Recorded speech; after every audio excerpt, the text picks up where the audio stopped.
initiative because we are live! Woo! Oh, yeah. Okay. Everyone in here. I got 11. I got 13. Deuces. Deuces. Ooh, that's not good. Nat 1, baby. Ooh, how fitting, yes. 21. Hello, everyone, and welcome to today's, this week's episode of Windfall. Y'all remember how to play some Pathfinder? Nope. I forgot. We have been Why gone. did no one join me with that? Oh no. We've been gone for a I'm hot going to pretend second, to be y'all. confident. But we are super excited to be here today.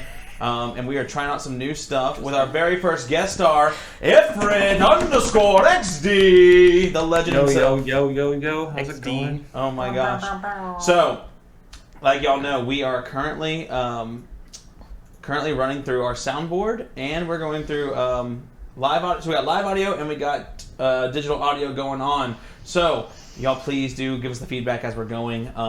It's a work in progress. We're doing what we know how to do here, and we're learning more every single time. So we are super fucking pumped. Ifrit, I'm so glad you could be here with us. And thanks for being our guinea pig for guest starring, my dude. I'm super excited. Thanks for having me. If at any point you turn against the party, I'll cut the feed. Cut our cameras. Just yank wires over here. Unmod grading. All right. So, any quick announcements or anything like that? I do want to say, everyone, if you're not fully caught up with Windfall, please go check out our YouTube channel. I just did that today. Yes, because he wasn't here last episode. So follow us on YouTube, like those videos, comment, tell us what you think about the show. Watch at 1.25 speed so you can get through them faster, because I know it's a lot of content. I did that today. to absorb. Real fans watch at 0.75 speed. That's no. Nope, don't do that. There'll also be some more Pokemon content coming there. We got some real ass Pokemon Kaizo Ironmon run. So if you're enjoying the Pokemon content, there'll be some more of that there. So rip Tauros, rip Angie, my sweet Angie boy.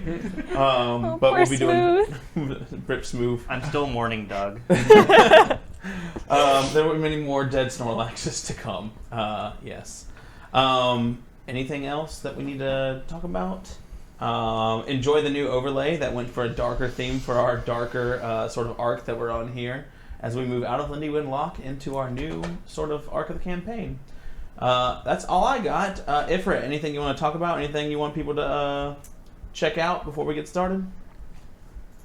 Just happy to be here. I'm freaking excited to have you here, man. We're happy you're here too. Yes. So, Aw. Indeed. y'all say that now. Wait till this fucking character shows up. Ifrit's great, but then we'll see how y'all feel about. Well, you'll see who it is. Oh, So, no. It's gonna be another Ernie. on our. Please, no, I would never allow that in my campaign. He really allows the first one. Look, Ernie's cousin twice the only removed. reason he's still at this table is because he's a producer. Okay, let's not pretend like I can suffer him otherwise. Because without him, we can't set up the sound. Just kidding, I love you, buddy. All right, on our last episode of Windfall, merriment and mystery. The party, with Wesley now transformed into his true hybrid frog form, and with the newly rescued Easton Arling in tow, head back to Castle Arling to receive the reward and reunite the lost Marquis with his family. They convince Hannah, the hedge witch, that Cyrene was perhaps not the best of tutors. They offer her crewmanship aboard the Windfall, which she accepts. Returning to the castle, the party and the Marquis are met with elation and a bit of hesitation. After all, they had one false return already. After confirming the Duke's son was in fact Easton, the Duke, Malcolm Arling called for celebration. That night, the whole of the castle and the surrounding town would revel in joy. Ernie was called into a side chamber by a surprise caller. He found the Queen of Arla, Karen Aremus, who had traveled via teleportation circle to discuss matters of grave import. It seems that Ernie was not only the quartermaster of the Windfall, but was acting as an informant for the Kingdom of Arla. The Lady Aremus gave him a new mission. One of her operatives, a dwarf named Holly, had gone missing. She is an archaeologist studying rare artifacts, most recently reported stirrings from the cult of the Eternal One, supported by a band of mercenaries known as the Maned Wolves. She gave Ernie his next mission: go to Vrosa, the city of spells, and rescue Holly. Extract mission. Cordelia had her own secret missive. This time was from something she always knew was there, but was never quite sure what it was. A shadowy, vulture-winged envoy from her unknown patron, calling himself Emerus, appeared, and told her where the source of her new power was drawn from. He gave Cordelia terms of service of her pact, and left her with the impression that they would be able to communicate much more clearly in the future. At the night of revelry, Wesley was knighted in service to Lindywind Loch. The party danced, drank, and sang the night away. As Kai traveled throughout the celebrations, he met up with Gareth Sweetwater, a magician who had recently been employed by the Windfall. He revealed himself also to be a spy for the Kingdom of Arla, So many spots. and that he had been sent to find a double agent, a member of the Starheel contingent, and to keep a special eye on Ernie, who may be acting as a double agent. And that is where we're going to go ahead and begin our session Duplicitous. today. Maybe. So, this is a little Perhaps. too somber for the music, and I'm like, wait, hang on, there's still... We're still out of What have you scribbled? God damn it. Just take a note, sir. That says kill. Jesus. That's a kill Sweetwater. Don't. You attempt least to spend his points for something else. So, Come back as a revenant. you had discussed already with Cass your next destination, right? Yes, I had convinced Cass that we would set course for Verosa After Okay. the not so pleasantries. after the The not so pleasant trees. Yep. So, Cass, she strides over to you. She turns to you, Brooke. She says, Thanks for my drink. Yeah. Darling, you have been wonderful. Why don't you just go and have some fun, and I have to talk some business. But I was having so much fun with you. Oh, don't miss me too much. Captain's orders. I was going to hand her her drink, and then I just turned with both drinks. And So, she comes over, Cass, the Dampier captain of the Windfall, the one-armed, vampire-blooded, gorgeous woman with her giant wide-brim hat, her air of confidence, and her unnatural charisma. She walks over, striding to Ernie. Are you enjoying tonight, Ernest? No. No. Well, No, I'm not. well, perhaps then talking business won't be too difficult for you. I had a thought after our previous conversation.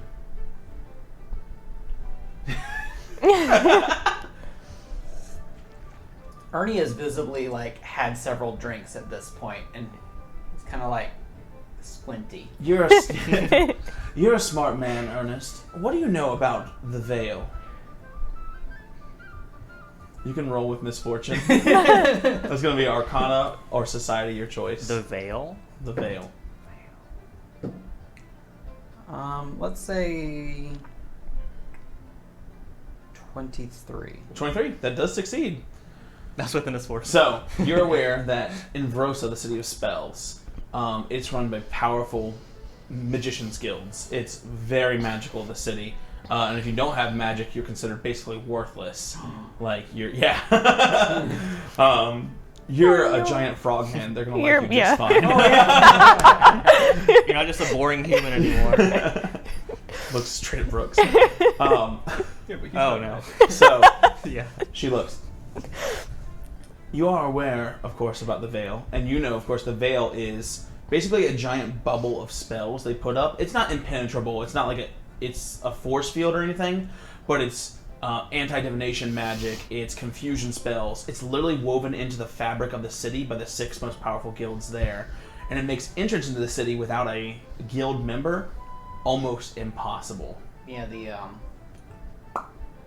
So aptly put. That's magic. I love talking to you. You get right to the point every time. So, how are you planning on getting past that? I mean, I could probably just write something. Some paper. I am fond of your forgeries, but I had a thought. I was talking to the most interesting person, and she turns, and she waves a long sort of gloved finger, and she kind of does a come hither movement And So she's you not see- talking about Brooks. She's not, absolutely not talking about Brooks. She's like the most interesting person, and like he's in the frame, so she like. Yeah, just scoot out of the fucking picture. So as Cass points, you see, and Ifrit, do you want to go ahead and describe Thrain for the party, please? Yeah, so you see a cool, calm, collected dwarf with mismatched eyes, one of stone gray and one of pitch black. He stands with an air of nobility about him as he walks into the to the quarters. Yeah, they're outside at a big sort of party. I guess they could be in like a sort of like a I guess a part of the corporate palace. I guess you wouldn't be in the common revelries. They're Yeah. near the palace itself. Yeah. Thrain, you said you were originally from Vrosa, correct? Yes, a member of the Midnight Vigilant. Oh. Well, can you get in? Can you get Yeah. in? He looks at you with a discerning look. Of course, I am of the guild. As you look at Ernie, he's like kind of having a hard time keeping his eyes focused, and like his shirt has come untucked, and his like you're, I would imagine, Messy. relatively unimpressed at this point. Even more so than usual. Okay. Can we get in with you? Is it like a +1 situation? It might need to be more than one. At least +7. I could. However, I may need something from you. Oh shit, that paper boy took my silver. Hold on. No, I have gold. I don't need.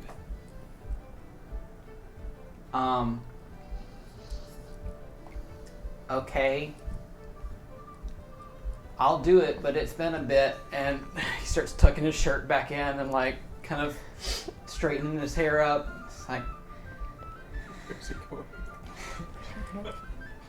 it's just, I guess I am single now, so.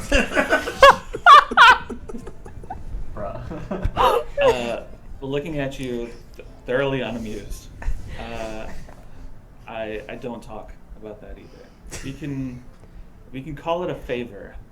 However, we can talk more once we're in the privacy of the Ebon Halls. Okay. All right. We have a ship. The Cass is the captain. Presumably, you've talked to her. We spoke a little bit, yes. Yeah. We can do whatever you need. We kind of need to get to Vrosa. It's important.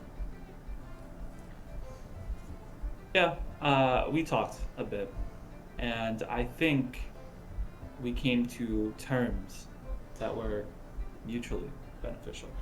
Yes, he gave us entry to the city, and I promised, even though he won't tell me what it is exactly he's after, that you would spend life and limb making sure that he got it. That is what you do, after all, right, Ernie? Yep. So, I want you to treat... Are you part frog? Are you talking to me or Thrain? You can't tell because the eyes are. Like one point on each of them. I'm looking at both of them. We're specialties at frog defrogging, Ernie. refrogging, Ernie. refrogging. She lays a hand on you, and then slides it ever so slightly, like more towards the neck than the shoulder. Like when a parent's like Yeah. a child at church. Do you feel in charge? She's just like, what's on you? Ernie. Mm-hmm. Thrain here is an exalted guest. He's basically royalty. Oh. The guilds of Rosa are not ones that we want to offend with any callous remarks. So, as he travels with you, I want you to treat him as a special guest. Consider him of, I don't know, an extension of myself. Pay him every respect that is due to his station. If not, well, then we'll find yourself a new station. Okay, I hear you. I'll be right back. Ernie runs to the bathroom, and he comes back out, and he's like sopping wet, and he's like shaking off water as he's just dunked his head in a washing basin. I hope it was the right one. All right, tell me, Thrain, what can I do for you? So, we will travel to Verosa, and I need your help procuring an item. I cannot speak of what this item is or what it does. Just know that it is very important to the Midnight Vigilant. And if you could help me with this, you will have access to not only the city, but the Ebony Hall as well. Okay, well that sounds like a pretty sweet deal. I'm not bad at getting items, so yeah, I can. Yes, I agree. I will help you get the item. Well, we had already agreed. This is more just a formality of me telling you you're going to do it. As the quartermaster, I am in charge of item procurement. I will procure items. Wonderful. I'm so glad you two are getting Excellent. along. And she's like, just has the biggest shit-eating grin. Well, Thrain, darling, it was a pleasure. Please be ready to sail in the morning, so grab whatever you need to head back to Verosa, and we'll set sail in the Sleeping Sea in the morning. I'll go ready the ship and make sure my crew's not too drunk to set off. Yeah, some of them drink a lot. Thank you. And she dismisses herself from the scene. Quick question. Yes. Does Brooks know we're going to Brosa? I forgot if we had a group No. combo or it's just No, Brooks is not privy to only this one who information at does all. know I just Basically, Is Ernie, that's Okay. it. Yeah. I want to make sure. The party doesn't know. Okay. Yeah. We're all just like, Y'all drinking like the world's ending right now. In fact, what is everyone else doing right now? What's Cordelia up to? So that corner table that's like as far away from the proceedings as it can be, but still maintain social. Because now that Kai's left, she's just sitting at the table, kind of like fiddling with her drink and trying to keep an eye on where everyone in the group is at, but also keeping an eye on like guard movement and such, just because she's not comfortable. I mean, the guards are a little more lax than they should be. There are some that are on duty, but everyone's in such a state of celebration right now that they're not being as watchful as they should be, even as well trained as they are. There's a aura of just happiness spreading around that's kind of getting people not to be on his edge, except for you. Except for me. Except for you. You see at the corner of your eye, you see Cass heading back to the ship. She tilts her hat towards you, and she looks. She says, "I did tell you to enjoy yourself. Captain's orders, correct?" You did. And prior to this, I kind of did. Well then, well done. I'll see you back on the ship. Keep an eye on... She, looks in the direction, and you see Ernie standing next to this really imposing dwarf. He's just well-trimmed, rigid-backed, well-dressed. He has this aura of sort of, defiance and royalty to him. And you see her just nod in that direction, and then she lets you to your devices. And she was half getting up to go with Cass, and then she was keep an eye on Ernest, and she's right, right, okay. So Brooks has walked away with both drinks, and as he walks, he's gonna walk out of the palace, into the courtyard sort of situation. As he's walking, he just without looking hands both drinks to two people, And they cheers to you. Yeah. Kind of and he goes and sits down on a sort of a fountain sort of situation. And he turns towards the water and just looks at his reflection for a moment. and then like touches the water and kind of moves it around, and then back to I guess just pay attention to what's going on around him, because he's been so only cast that it's just like, I need to get it out. It's a lot. It's a lot of revelry. There's cheering, drinking. Some people too drunk, getting a little bit too rowdy, having to calm each other down. But people genuinely in like really good spirits, and it's intoxicating in a way. This such happiness. I think too that as he's watching people like enjoy themselves so much, his face kind of like sours a bit. Like, I can't believe they're celebrating. Like, he just has this sort of like aura of like, these idiots are celebrating, and just kind of sitting there and regarding all of this. There's sort of a moment. You said you were looking at the water. Mm-hmm. You were looking at the water and the reflection looking back at you, like looking at you sour. You just see your reflection, and it's probably just because you distorted the water, but you see the brooks in the water looking at you, kind of cross the arms and look at you disdainfully, the way that you're looking at the crowd. But again, probably just a trick of the light. Wesley. As Brooks is like kind of pondering and brooding, oblivious to what's going on internally, just hear some little like wet flops of this. The new form of Wesley walks up with like his arms full of like fruits or whatever. He's like, "Look how many apples I can fit in my mouth!" He just sort of like shoves like 6 apples into his now frog mouth. He like makes a face at you. Impressive. How are you feeling after the cores and all? Yeah, it's amazing, isn't it? Do you feel any sort of adverse effects after what? I'm a bit slimy, But but I kind of dig it. you always were kind of sweaty. People told me that. Did no one want to mention this, like, beforehand? It's tropical. It's hot. It's not hot! Not here. It's the magic hat. It Magic literally hat. can't be hot. Oh, that's right. Oh boy. Well, as he's talking to you, he's kind of like looking at you really intently, like kind of like examining your form, not in like a creepy way, but kind of just like almost clinical. And he's like, I'm glad you feel okay. It must have been kind of scary. It certainly was for a while. I mean,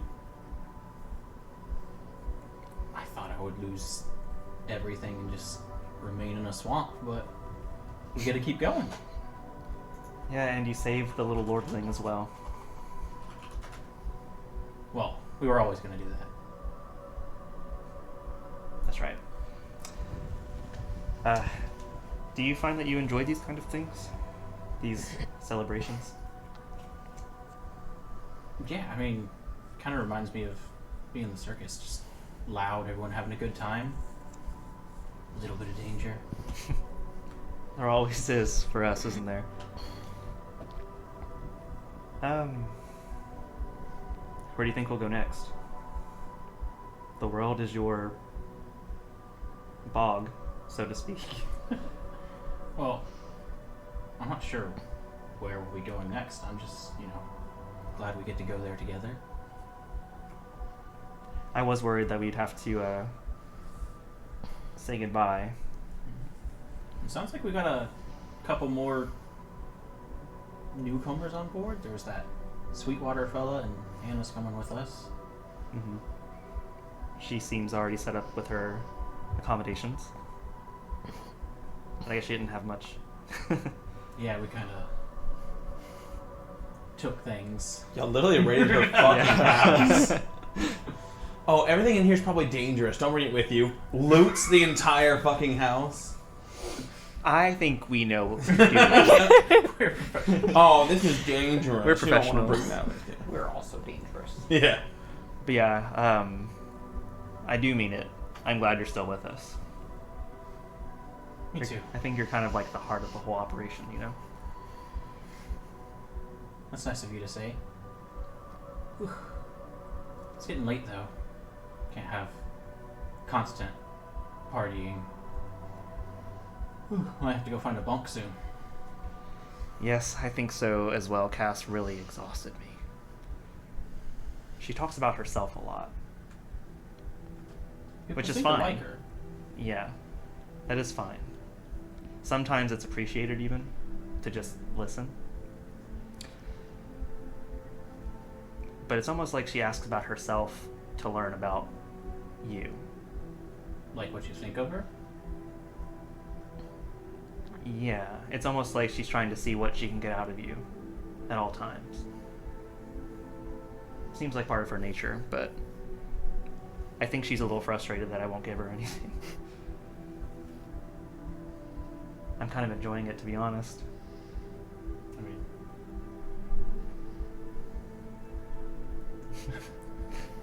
not quite sure what you mean, but she is the captain, so she needs us to,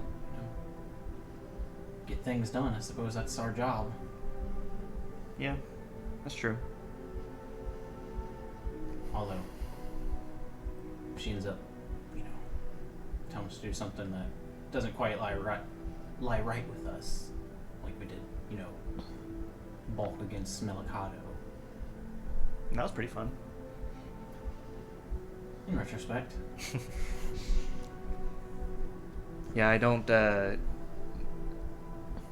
love heavy-handed authority too much. Not to say I'm the rebellious type, but it's almost like sometimes I just want a little bit of rebellion.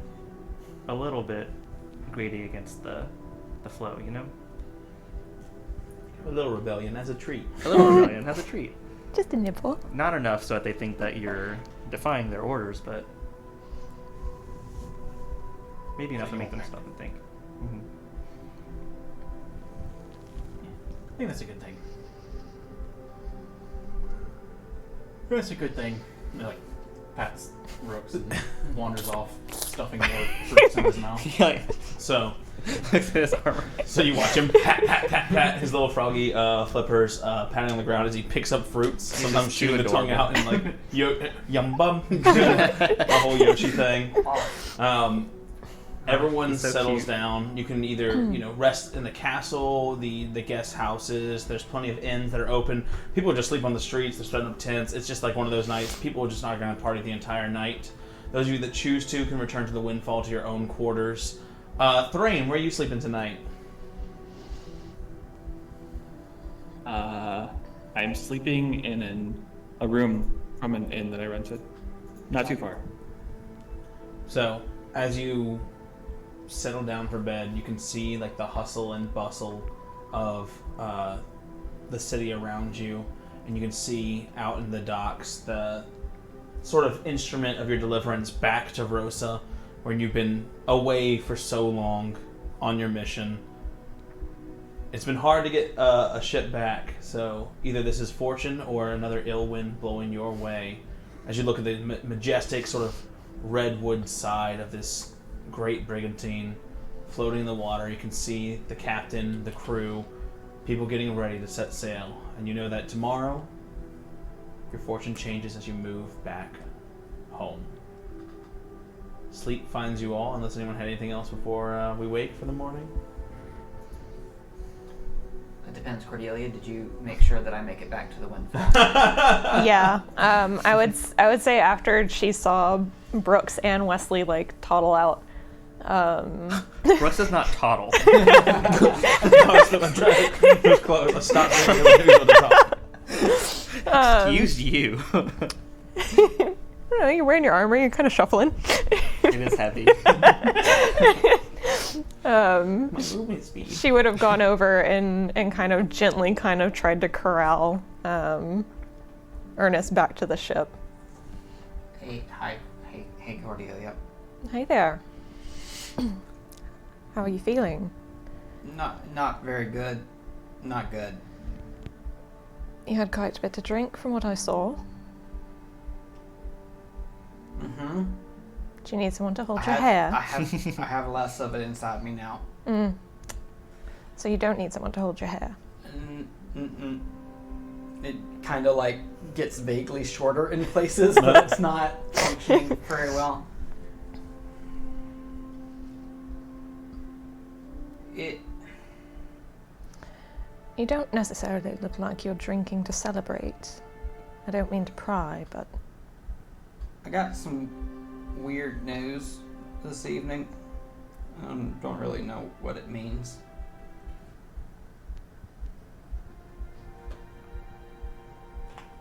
do you want to talk about it or? Well. So he reaches into his shirt and pulls out like a chain that he's wearing around his neck. And there's a ring on the end of the chain. I don't really talk about it that much. I don't know why, but I am married. Oh. Well, asterisks. It's complicated. Yep. I'm married, but so is my wife. That's typically how things work. Well, That's what I just found out. married to you. Well, I thought so. Oh. Oh. But maybe also another person too.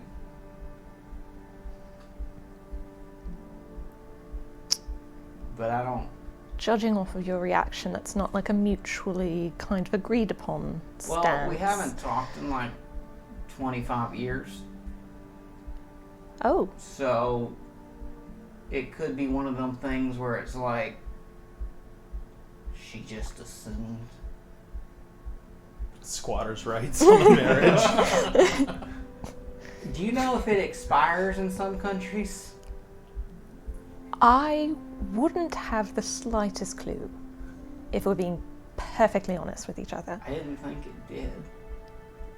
If someone doesn't claim your wife in 90 days, they can legally You know, marry her. from my understanding, in certain places, it's, you know, a till death do we part. I didn't die. You said you haven't. Do you think she did? If she's remarried, I'm sorry. If the information that you have is correct, I wouldn't. The queen told me. Probably true. A queen. She had a crown. Real pretty. How many drinks have you had tonight, Ernest? It's an open bar. There'd Okay. be no way of knowing. So quite a few, dear. I see. You know, you mentioned that you hadn't spoken to her in about 25 years. Give or take. Is there a particular reason you lost communication? Could she have maybe thought that you were dead? I mean, probably not. I was just in jail. I see. But not with the death penalty. So, Yeah. no, she probably knows I'm alive. Did you try to talk to her after you got out? Yeah. She's hard to find. Ah. I see.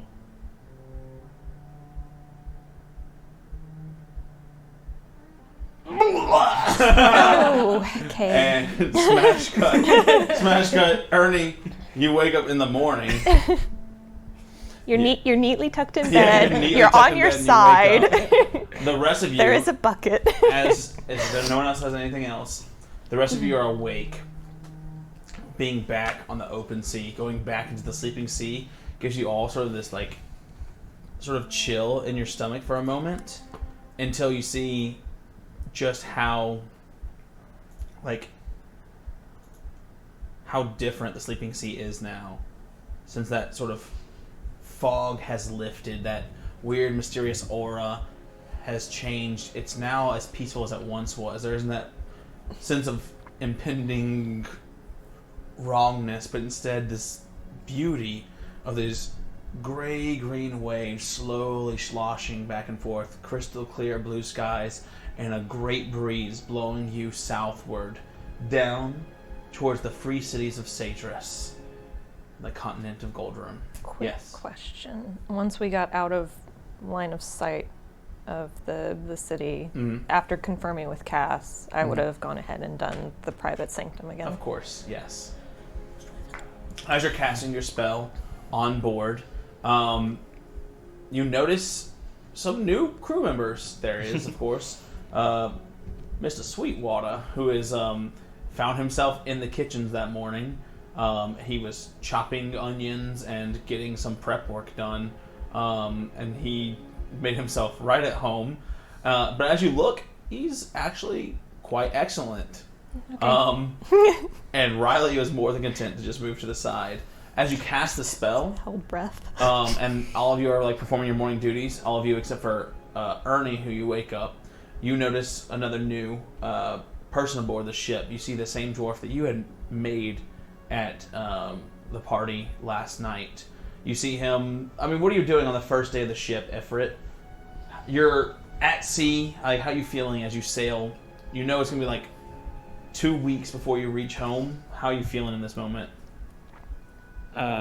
Thrain is well traveled, so he doesn't get like seasick or anything, but he's kind of pacing along the ship. He's like checking out the crew, and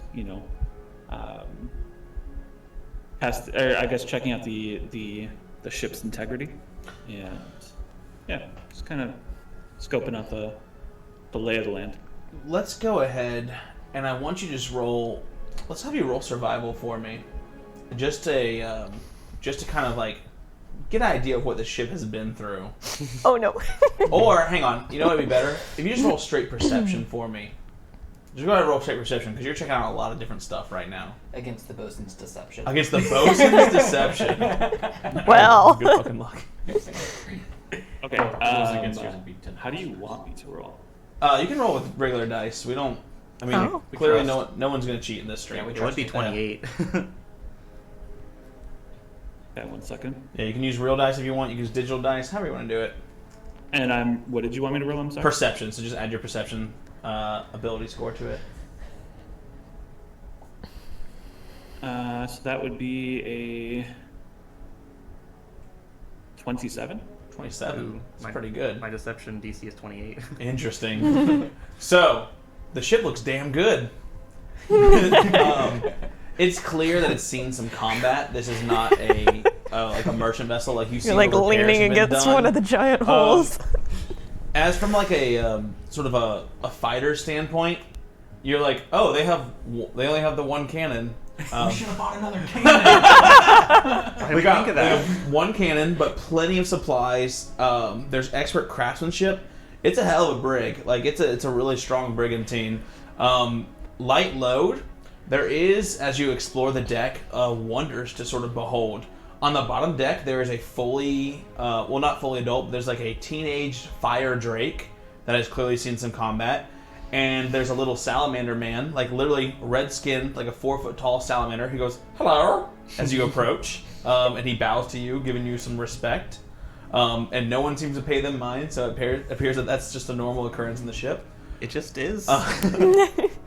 As you walk up the hole, Thrain, you notice also, as you walk upstairs and you check out the crow's nest, not climbing up the ladder, but crawling up it, Banjo-Kazooie style, you see another sort of 3-4 foot tall frogman in a large brimmed hat just going up to the crow's nest. And you've seen many wonders in Vrosa for sure, but a fully humanoid frogman is not one of those things. And there seems to be just a large number of eccentric and exciting characters aboard this crew. A lot of goblins. There's a lot of For some goblins reason. and a lot of halflings. A lot of people missing a limb. A lot of people missing limbs. It's only the 2. Oh wait. Is there anyone you wanted to talk to or anyone you wanted to interact with as the ship sort of gets sailing and you know you have about, oh god, what is it? You got like a month of sailing. I think I said 2 weeks earlier. That's incorrect because you got to go through Tarva and you can go south. So it depends. It's a while. As I'm making my rounds and going through, I'm also looking for things of like magic. Is there any type of magic on the ship?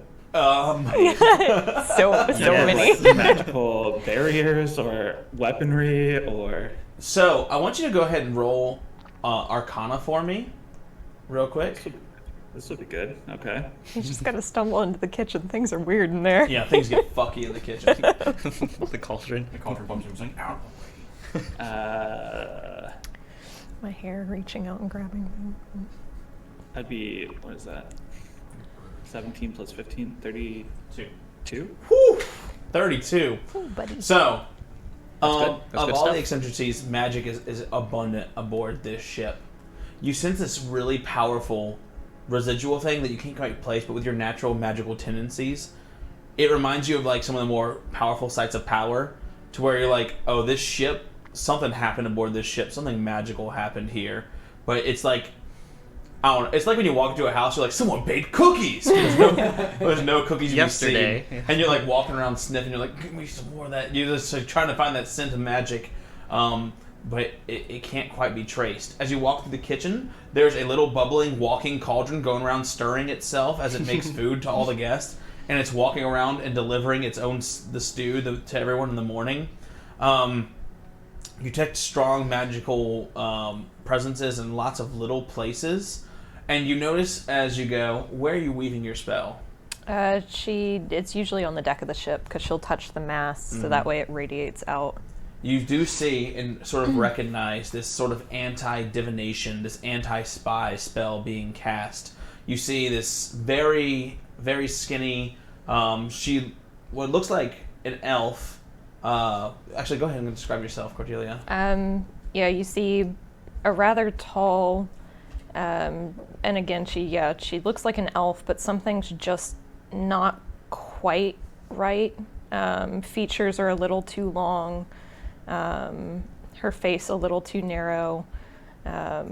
She's wearing kind of a larger skirt and like a really large knit kind of looking cardigan, essentially trying to look more full and bulky than she actually is. And she's got long hair that's, down to probably her butt. And it's not actually swaying with the wind. It almost looks like it's moving and shifting of its own accord as she's concentrating on this spell, and you can see the shadows of the ship stretching towards her as she reaches kind of like the climax of the spell. No magic here. No. So you Totally recognize nothing the spell. weird. It's definitely something to stop people from spying on you. It's a common but advanced technique to stop watchful eyes from spying on them. So clearly there are those on this ship with magical ability, Thrain.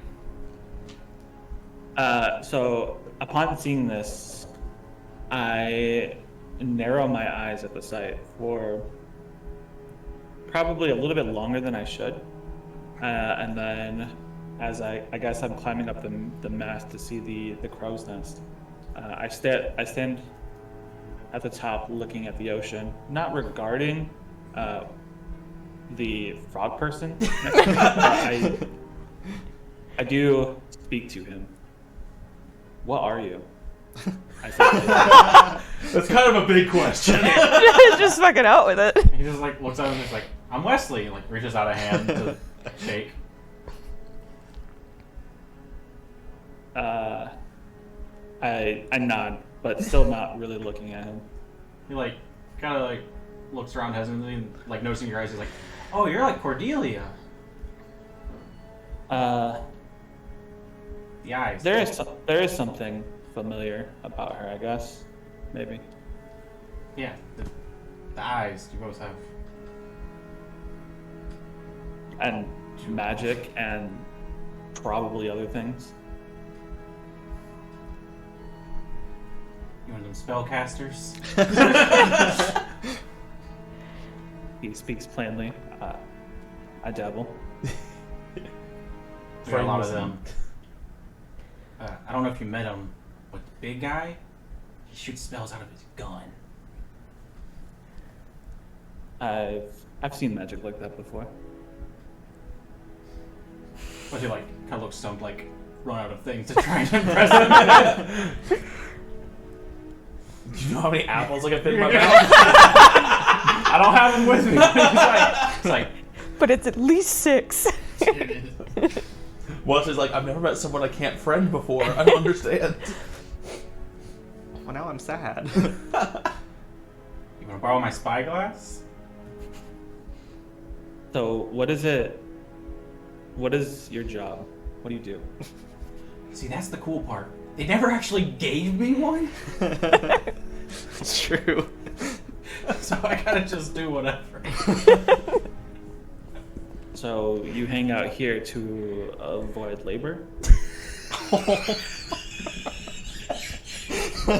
Okay, I'm giving a hero point to Ifrit right now.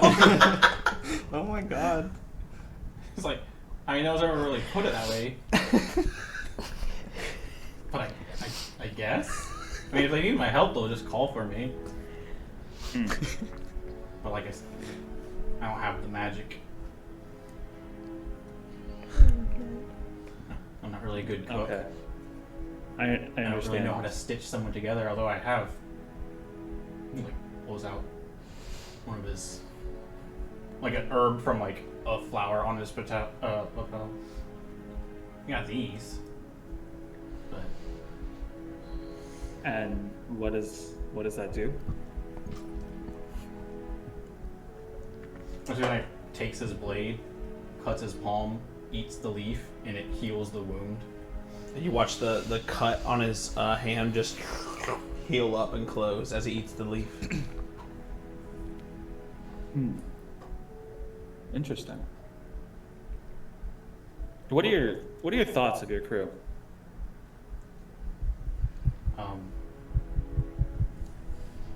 They're my friends. Oh.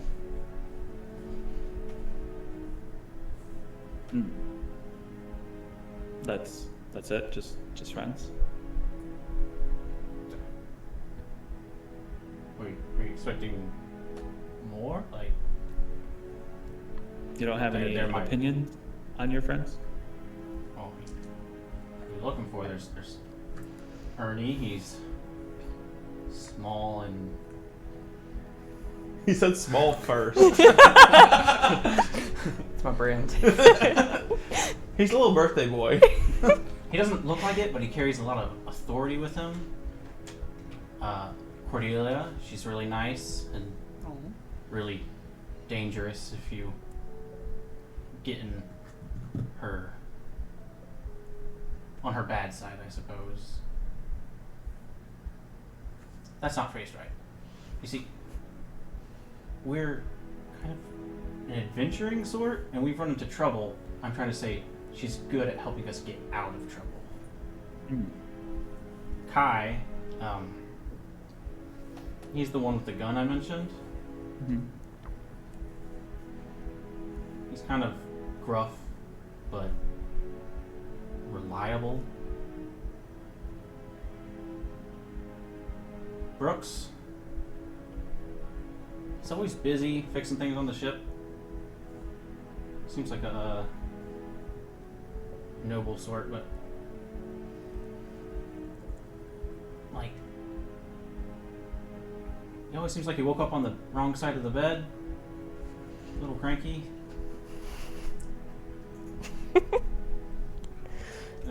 Okay. Is that more what you're looking for? Yeah. I think it'll suffice. Thank you. Writes a notebook. How many spies can we fit in one campaign?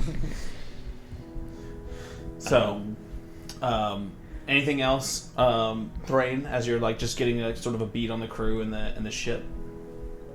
Yeah, I spend a few moments with Wesley, right? Mm-hmm. Yeah, I spend a few more moments just idly chit-chatting, and I take my leave of the crow's nest.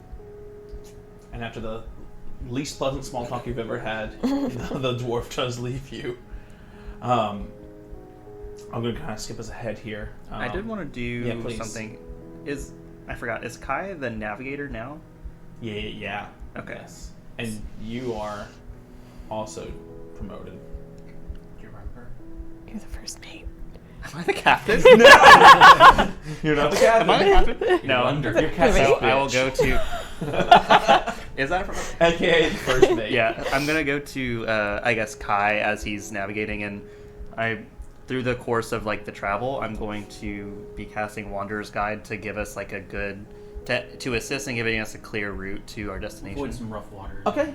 But like, do I know where we're going? Like, have we been told where You we're guys going? haven't discussed it in character. Because I see we're moving. Well, Kai looks at you. Yeah, Ernie came in. I don't know why he hasn't talked about this with you, but we're heading to Sadris, and he points to the bottom of the map, to the continent of Goldroom, and he points past Tarva, south. He points at the bottom of the map, and then he flips open another page. Yeah. It seems we unlock more content with this DLC pack. No, he points. The fog of war has been lifted. Yeah. Ooh. It finished rendering. So he points. Sadris is the northernmost country, I guess you could call it. It's not really a country, of the continent of Goldrun, which is the sort of the edge of civilized world before it gets to the bottom continents, which are completely barren and overrun with craziness.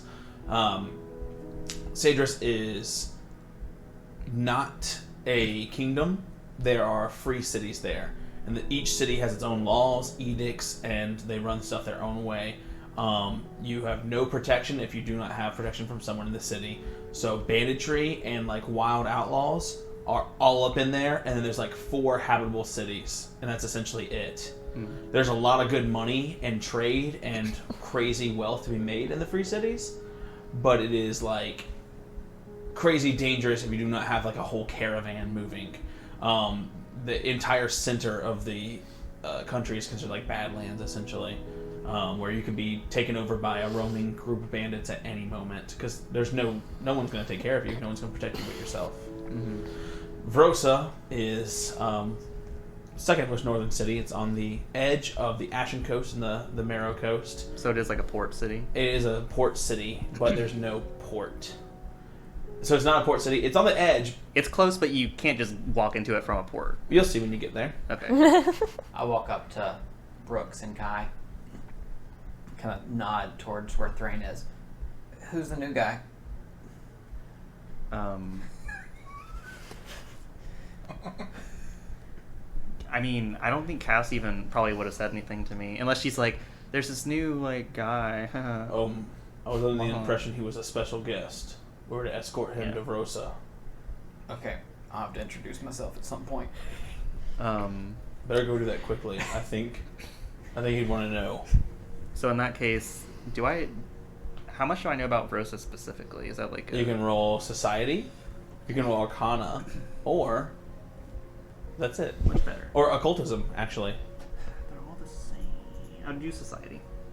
Up. 20. 20. Not a whole lot. It's known as so on a failed check. You know that the city of Vrosa is run by guilds. There are hundreds of guilds in there, and they all revolve around magic. It's called the City of Spells. It's super unsavory. Most of the free cities are super unsavory. There's no law except for the law of whoever's in power gets to do whatever they want, and the power changes hands very often. They hate outsiders. They hate each other, but they hate outsiders more, which is why if you didn't have Thrain, you were not getting into this city. Okay. So as he kind of like follows Kai, I guess like showed like a path with his finger as he went down. Brooks is going to follow it, and then his eyes that are golden all the time now, start to swirl almost like a golden mist. They're filled with the golden mist, and the mist is being disturbed as he casts Wanderer's Guide and kind of draws a slightly altered path, like just barely like cutting through some things. It says, I think if you go slightly here, it will save us some time. And then we could loop around this island and use that moment. Yeah, I see what you're saying. And Kai makes his own adjustments based on your Wanderer's Guide, and together with his knowledge and your spell, you manage to carve a path. Because he knows what I'm casting anyway. Yeah, that will help you get there sooner. So Excellent. I can do that every day, I guess, just in case like weird like weather patterns happen down the road. Like I see will let you skip my asshole encounter then. Okay. And we'll just get to the fun one. That's what it's for, baby. Yeah. No XP for us. We don't do that here. I make sure I know what else it does. Okay. So in the meantime, Are we? Is it like things that we want to accomplish over a couple of days, kind of thing? if it's or if y'all want to just tell me what you want to kind of accomplish over the next, let's call it 3 weeks, so 18 days. Got 18 days of downtime. You can do your crafting. You can study with skills. You can talk to crew members. Thrain, you as well. What are we doing for 18 days aboard this ship? I want to try and set up Riley's hand. Okay. Actually, I think this would be awesome for our guest star to just sort of like, just see like what's going on. So the rules don't allow you to fight wild monsters, just the ones owned by trainers. Kaizo Pathfinder. So, one of the days, again, this is all going to be like time wobble bubble because it's a lot of downtime. You get Riley set up. Oh, what is it that you need, Cordelia? I had a bit of a surprise for you. I've been working on it, and I wanted to do it sooner, but then the smith left, and I just wasn't certain. I wanted it to be right, and now I think it is. Is it booze? Did you give me a new knife? Okay, well, I did get you this, and she hands over the flask, but that wasn't the only thing. Is it empty? It has something from the party that we were at. She like drains it all. Essentially, the drink that Cordelia had, she just poured into it because she wasn't about to drink it.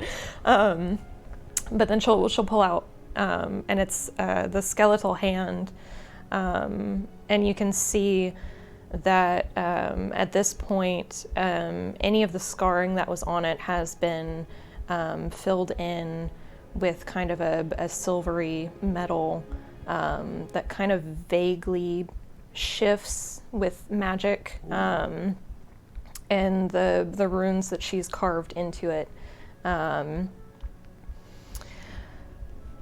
Hopefully. I love it. It'll go so lovely with all the rest of my bones. Well, And she opens her satchel and like a femur falls out and like a hip bone. well, dear, So pretty. this one's meant to replace your hook. Just as an option. If you don't feel inclined, that's fine. I wouldn't mind, but I quite like being able to scratch. And she just like takes her hand to the side of the ship and goes, and somewhere Brooks gets a chill down his spine. Well, and that's the beauty of it. It's something that you could use interchangeably, or if things go well, it could work independently of your arm. Well, let's give it a go then. All right. And I'll sit down, and I will have, if Hannah's comfortable, I will have pulled Hannah over and just kind of explained my process and how I got to where I was at. I'm not really an engineer of sorts. I don't know much about prosthetics, but then I was thinking that if I could just animate a glove or a gauntlet maybe, but it doesn't have the same thing, and a mage hand is nice, but it's got its limitations, and then I thought, well, rather than animating, what about reanimating? And well, I wonder, does anyone else on the ship know anything about bones? Bones. I mean, outside of medical purposes, I'm not sure. I mean, I'm happy to try. She smiles and gives you the double thumbs up. I'm just gonna try and get all my sneezes out right now. Please. Yes. I can't handle it. Fully skeleton and- Riley incoming. And if you're feeling uncertain with things, feel free to just observe, dear. She smiles. Okay. Oh, this is exciting. Okay. Fuck off. Don't fuck off. You hear Bumpy. Bumpy, I do not need your attitude today. Shall I reintroduce you to Imrys? Not slimy and blind. They're at home. All right. So, what are you attempting to do here? So she had kind of shown her original designs to the smith, but she would like to use kind of a combination of animate dead. So using your magic to fill either a corpse or a skeleton, but she's focusing on the hand, with necromantic life. It would essentially allow the individual to control it. It would become kind of like Thing from the Addams Family. Is the plan. All right. And then use Bind Dead to essentially ensure that it would follow Riley's command. Okay, cool. All of this is like so rules is interpreted, and it's exactly in the spirit of what I love about this game. Like that you give it so much thought, and like none of this is how this works, but it's so beautiful to think about it this way. That's literally the spirit of the game. So, yes, let's give it a try. But it's going to require an Arcana check from you. Because Bind Dead gives it the minion trait. Exactly, yeah. Okay. So, Yeah, I was gonna say kind of. because you have... Actually, hang on. Hang on. First thing we're going to do is you invited Hannah. I'm going to roll D100 here, and she will either help you quite a See bit. how our allergies are. Yeah. Allergy check.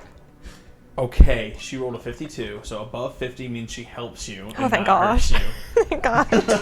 Wow. So, because Hannah is there supporting you with magic, and by the way, you're casting this like necromantic ritual. You're like drawing chalk lines on this ship. Like you've got the kitchen cleared out. You have like bones set up, flowers. You're burning incense. Like people have started to like rubberneck in. Like Kai like turns his head in and he's like looking downstairs. Like Ooh, what you cooking? yeah. So everyone's like everyone that passes by the kitchen is now looking at this giant necromantic ritual happening in the middle of the ship. Perfectly and you have an normal. Nothing to audience. see here. And Hannah holds your hand and she says, "I thank you for trusting me with this. Of course. And I want you to roll occultism because I think that's your higher skill, right? Actually, I took trained in Arcana, so both are equal right I want you to now. roll occultism or Arcana with fortune because Hannah is helping you. Okay. I'm not going to lower the DC of this check anymore. You've cast a spell. Let's see if it works. With fortune. With fortune. Oh, that's good. Oh, that's really good. I'm bad at math. No, you're not. I am. 31. The DC was 30. So, in a flash of energy, you can see Hannah whisper something, and you see her move her hands. This sort of purplish lightning kind of dips into the spell around you. As you finish weaving it, all the chalk manifest and the magical circles collapse onto this swirling cascade of white that binds the hand, and it clasps around Riley, and you can see it crawling up her skin like frostbite until it fuses in, and then it settles. And there's a huge shock of energy in her arm.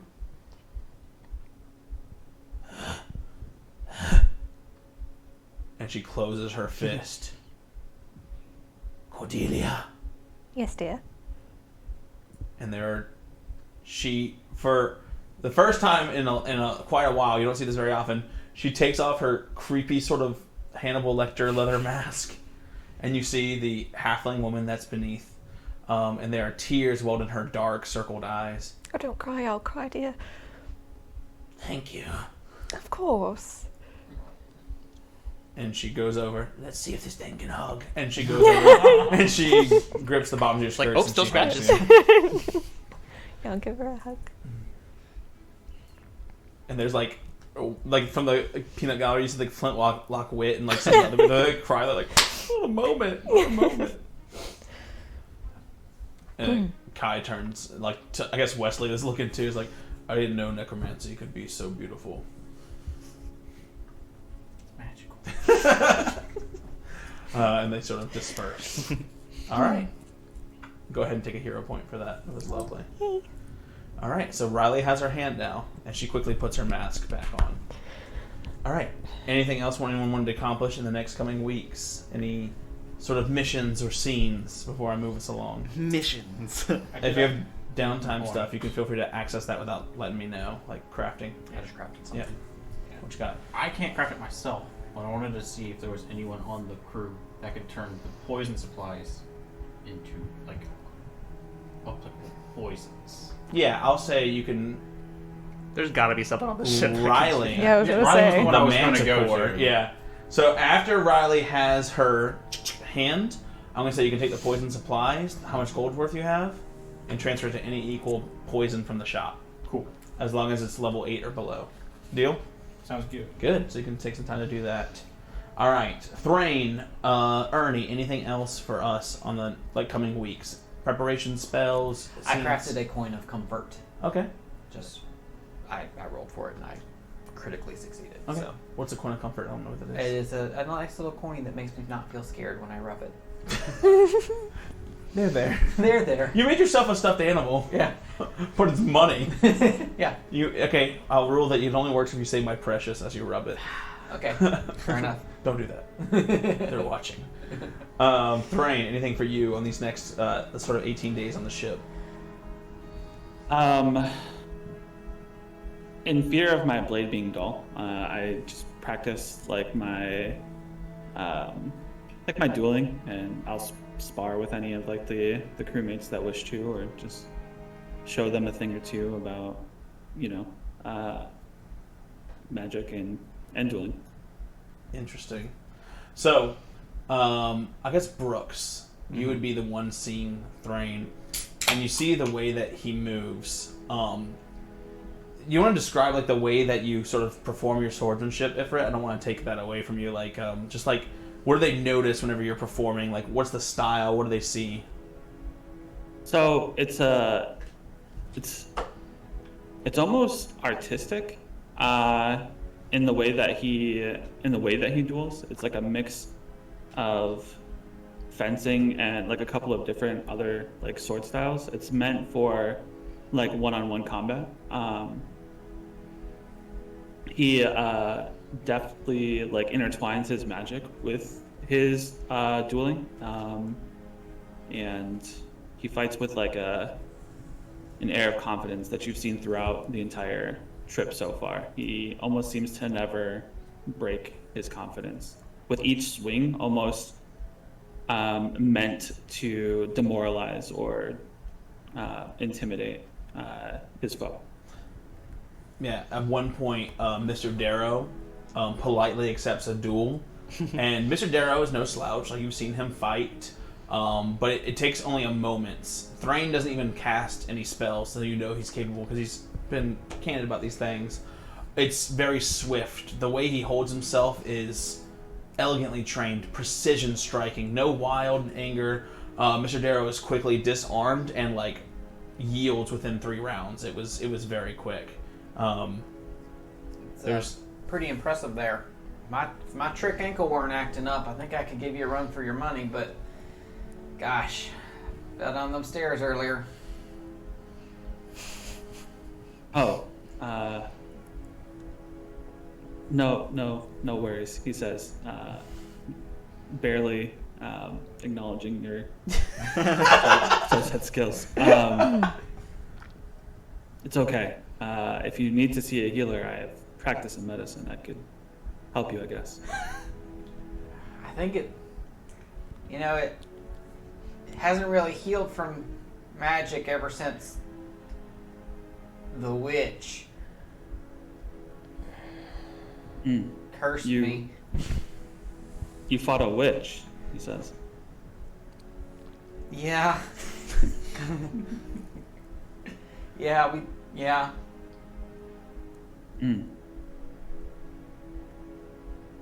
You're an odd one, he says. Maybe when you're not so hobbled, I would like to test your steel. Yep. What's that, Terry? Yeah, I'll be right there. I didn't say anything, sir. Shut the fuck up, Terry. So, days go by. You continue to cast your spells to navigate. And the Sleeping Sea is lovely. It's nothing like what you had before. Gareth spends a lot of time in the kitchen. He seems to be quite good at it. But he always politely moves whenever Cordelia comes in. He's like, am I taking up your space? I'm sorry. I didn't mean to impose myself upon you. I was just trying to make myself useful, you see. We Swabbies always do. No, it's all right. It's nice to have another set of hands in the kitchen. Now watch how fast I can caramelize these onions. And he swirls That takes his hands. hours. Yeah, he That's a swirls lot his of hands and he just burns them all to a crisp. Still working on that one. I'll go get some more onions. And then he imposes himself upon all things. Like when Brooks is hammering a nail, he's like, let me tell you. I didn't mean to this is impose. I don't mean to You're oppose imposing. myself. But if you level your hammer like this, doom, doom, doom, By all means. and you see him often talking to Kai. And it's like he's always trying to be not suspicious, but he's acting so nonchalant that it's like super suspicious. Master Kai, may I speak to you about a matter of great import? Whisper, whisper, whisper, whisper, whisper, whisper. You know, he And- does seem to like talking to Kai. Ha! Even his whisper has an accent. Whisper, whisper. A little question. Yeah. I was in the last episode blessed with insight, and I can, when I am walking about, can tell when things are hiding and sneaking up on me. Uh-huh. No. You can tell when things are hiding, not coming towards you. It's only when things are hiding in ambush. Right. Yeah. So as I go to my bed in the evening, over the course of these days, do my Ernie senses tingle? He's just like hiding. I gotta roll a secret check. Yeah, as you're tucking yourself into bed one day, like, it's like a horror movie. You know when they have stuff in frame and you see it, but the character doesn't see it, and you're like, oh, and it goes back and they shock? So, like, you're going to tuck yourself into bed in the porthole, Gareth is, like, staring and you lay down, and then you sit up and, like, make eye contact, and he's just washing. Oh, pardon me, I'm just washing the windows, Master Ernest. Woo-hoo. It's 2 a.m. The windows are not dirty. He's like, Not anymore. you have yourself a good sleep now. And he just scuttles off. Pull the curtain.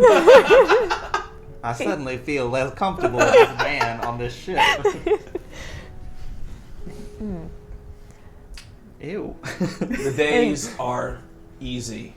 The crew are in such great spirits. They share you in conversations and training, in swapping stories. The refreshment of Lindy and Locke and the elation of Wesley, who Ismet is... I tell him I'm a knight now. Brother! And he's so excited.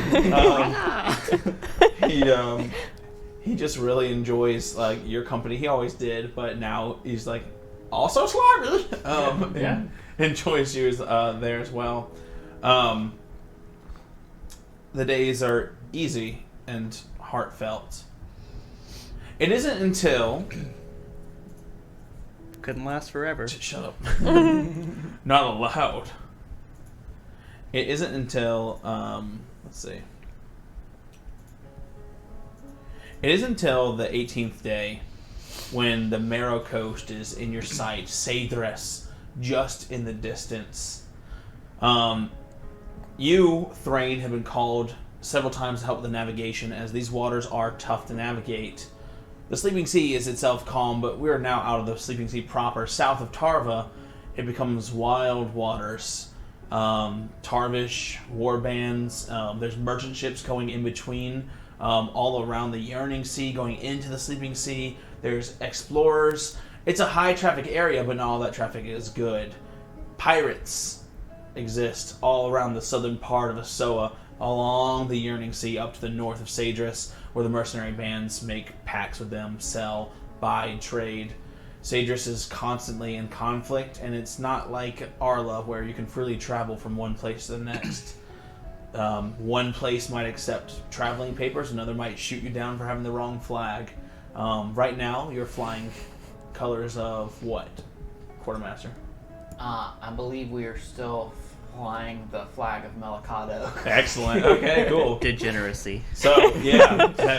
You're like, oh, we have a big blue man on our flag, so I guess it'll fit well. That's magical, right? Right? Can I get a group perception check from everybody, please, as we start sailing? If you have sailing lore, you may use sailing lore instead of perception. It'll be a lower DC. Sailing lore. That might not be bad. It's a good question. I nat 1, so. All right. Ernie. Nat 1. Love it. That's a I'm fail. re-rolling. Go ahead. Oh, well, it went from I'm a nat- staring at Gareth instead. My reroll was a nat 1, luckily. My other was a nat 2, so 15. Shit. Okay. 24. Okay. 25. Okay. It's all down to Thrain. It's 21. 21. Okay. Okay. So, you guys get a little closer than you meant to, and now, who's at the helm? Darrow, I would assume. Darrow, great. That means I get a roll. So, Darrow says, water feels a little, oh, damned! And he spins as you realize that there's a hidden shelf. And you feel the crunch of the ship as it hits this shelf. No, not the Natural ship. 2. No! It's like, you ever hit something with your car and you could feel the paint scraping off of it? I've only done that once in my life, but I could feel, I'm like, fuck. I was so glad it wasn't a pedestrian. Yeah. Just like Scraping the paint off. the scrape. Oh, no! I hate it. Like, it No. didn't really hit them, but it No. did scratching. I hate it. I hate it. And again? My fingies, stop. Minus a hero point. Wait. You can feel I need that. the windfall getting tugged and pulled at, and it begins to skirt, taking Skirt. several points of damage. Several points of damage. Hang on. No. How much health does the windfall have? I don't know. I thought you knew. I never knew. What is He's that? in charge. He's in charge of keeping the HPs. Yeah. I'm gonna roll. What is it? It's a brig. It's a brigantine. It's a sailing ship. It didn't take too much. It took 21 points of damage. That is several points of I'm damage. looking for brigantine. So it managed to just skirt and hit the side of it because of the quick perception pass. So now you've seen this shoal. Your path did lead you here, but you see something interesting. It is Cordelia who notices it first, but Thrain and Brooks, you also notice it in the distance. You see another ship. You see birds circling around. You know, birds only go near land. This doesn't quite rise up to an island, but it is sort of a muddy sort of, So it took 60. you know, As hard as 15. barren sort of area that almost is an island, but not quite enough to occupy. You see a small sloop, you know, and you see several dark figures on it, maybe, I don't know, like 2,000 feet away from you guys at this distance. And you see another massive brigantine. The brigantine is split in twain and currently sinking. You can see it like clipped in like a V shape and slowly going down. And you can see the people on the sloop grabbing the stuff from the brig and like loading up boxes, chests. You can see floating bodies in there. It looks like either they're scavengers or pirates. You do not know if they sunk this ship or if they're just scavenging a sunken ship. Either way, it's freshly sunken, meaning that you can get on without it going to the bottom of the ocean. Let's go ahead, and my 3 that passed the perception check, so that was you, and Ifrit. Could you guys roll a quick sort of society check for me? If you have sailing lore, you can do sailing lore instead.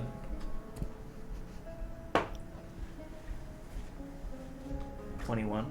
21? 21 as well. 21? I rolled a 22. 22. All right. So, just the one we needed.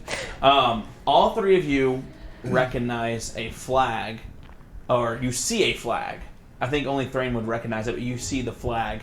The ship was flying colors, and you can see it's a mermaid on the Jolly Roger, but it's split in half, and the head is a skull that is also split in half, and there's hands that are like this on it. I know that's not a very vivid description, But it is imagine freaky. a bleeding mermaid that, no, it's more like crying out for mercy, like begging for mercy. This isn't like an aggressor. You, Thrain, recognize this as the flag of the Shrieking Sisters. So, the Shrieking Sisters are one of the 6 big guilds. There are hundreds of guilds in Brosa, but 6 of them have all the power and own all the other guilds. The Shrieking Sisters are one of the big guilds. They worship pain. They think pain is a pathway to strong magic, and they are experts in blood magic. Also, you know that anything from the Shrieking Sisters is going to be jam-packed with magic and artifacts. If their ship sunk, there is loot to be had. Been a while since we had good loot. From where we are, am I able to see the occupants? Am I able to tell if they're wearing Screeching Sisters like colors or garments? You're going to need to make a perception check real quick.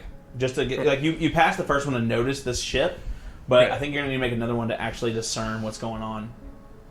Okay. Let's see. 25. A 25.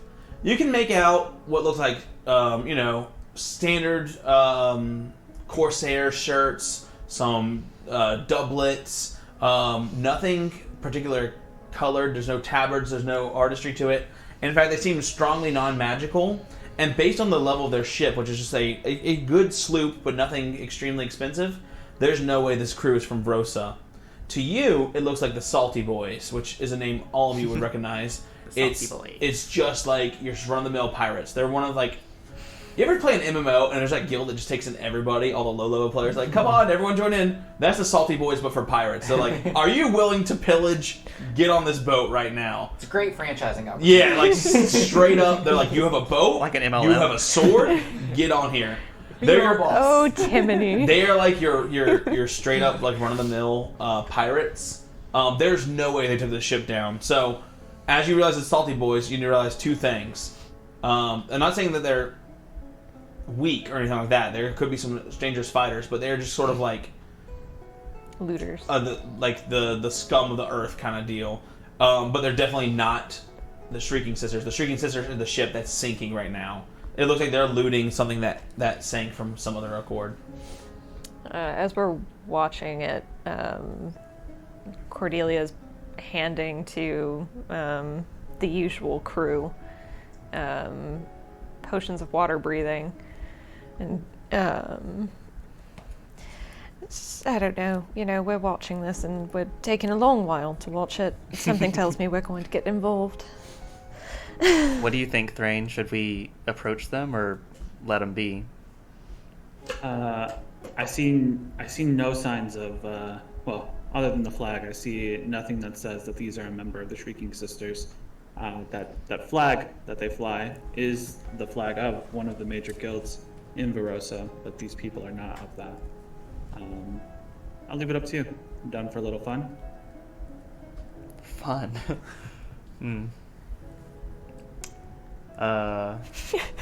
Hearing that, she hands another potion of water breathing to Thrain.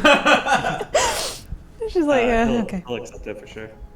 Darrow, how bad are we running around here? We'll be fine in a couple hours of repairs. We can't make it out there. Their ship's small enough to get on that sandbar. If you're going to engage, good luck, and you'll need to take the small ships. He nods to the dinghies. The problem is, it's a straight shot. They've already made us, and you can see definitely one of them the spyglass, and they're doubling their efforts. They're hopping down to the wreckage. You can see right now. Can we see how many of them there are? There are 6. Oh, 6? Yeah. I mean, Easy Easy. I could send Emerus for a scare aerial 'em. view. I mean, maybe. Oh, what if they have ranged weaponry, though? So you guys don't have all the time to Yeah, chat about it. let's It's an active thing. They are start- loading up the ship I'm with currently treasures. doing some Yeah, stretches. lower. In fact, they've already gotten this chest. I'll say they got that one, and you can see they're Um, labeled. Kai, can you get the cannon moved to the correct side of the ship to try to block off their escape? I can take a shot if they move. Yeah, I'll get that lined up. Let's go. What? You should talk to the Master Gunner in the future. Right, my bad. I start. That's me! Red Rage looks at you and she guns downstairs. She's red and full of rage. She is very angry. She's Wesley, gonna make me pay for that. Cordelia's tied a fear gem to your sword. Fear gem. Yeah. Ooh. One of my new things. I am in one of the dinghies and I'm holding like the big crank part, and it looks like I'm about to detach it in a somewhat haphazard manner. I jump in the dinghy. All right. Last time we've done that, it didn't end well. It's okay, I'm better now. I love that Wesley's the only person in it. I am. Wait, so who's in the dinghy with you? Well, it depends on who else jumped in. Wesley definitely You did. and Wesley. Okay. The other one only holds the other 4. side. So hang on. So as you guys get in the dinghy. You didn't even wait for any of us to get No. on. You just You said, like... okay, I'm better now. So you're in the dinghy, Sometimes you gotta go and where the line then goes. Wesley's in the dinghy, Okay. and then I hope I can I'm fit 4 preparing characters. the other one. All right, so you're preparing this one, and then And Kai's I'm wearing my cast on the iron armor, by cannons. the way. Cast iron armor. Okay. Cast The iron pot. Yeah. Yeah. Thrain, you get in the boat. I can swim better in this one. Yes. Joining Absolutely. the fray. So Thrain's in this one, and Cordelia. Okay, that's all of you. Sweet. Yep. Can we This get- one's gonna be ahead. I'm gonna say I'm gonna kind of ignore game mechanics here for a minute. We got magic. We're fine. The ships do have a speed, but I am gonna say that as you roll up, I'm gonna let you take some reactions, but I want to keep this kind of informal, just to keep it flowing. That it's gonna take a couple rounds, so I'm just gonna take some pot shots at you guys. If you have ranged abilities you want to cast, you start up 2,000 feet out. Oh, God. 1,000. Yeah, but I'm Cool, ignoring cool, cool. the actual speed, and I'm just like, okay, you got closer with the Windfall. They were sailing all this time towards them. Let's just assume that you were moving in a much bigger ship towards them, and they were anchored. You got the dinghies out, and now you're getting closer. So you're going to take about a round of combat as you guys approach on the dinghies right here. As we're approaching, I'll throw my shield up because I do not have anything that is even close to that range. All right. Oh, you are close in that range is what I meant. Like, I'm not going to do the 2,000 feet thing. Like, we're just going to go. We're going into Oh, it. okay. All right. I need my pencil from down here, and I need everyone to go ahead and roll initiative. So as we are rowing up, are they within? Is the other dinghy within 20 It's feet athletics of since I'm us rowing. I would say yes. to start? 'cause Okay. I'm kind. So as we start to head out, everyone's Oh, the camera's mind no longer kind of on. focuses for a moment, and you can almost see the next sort of like 2 or 3 seconds play out before it happens. I can see the future. I'm gonna cast Call to Arms, so everyone gets a +2 to their initiative, And how much temporary? and you get 4 temporary HP now. All right, so everyone gets +2 to initiative and +4 temporary HP. Holy shit, that's good. Temp HP is so good. How much temperature was that? 4. Okay. Oh. All right, so I would say it's going to take. Someone's going to activate the boat here, and someone's going to activate the boat here. I'm just going to take let's call it 3 random shots with single fire pistols. All right, I only got one that was a 27, and let's just call that Ernie because you're in the front. That hit. A 27? Yeah.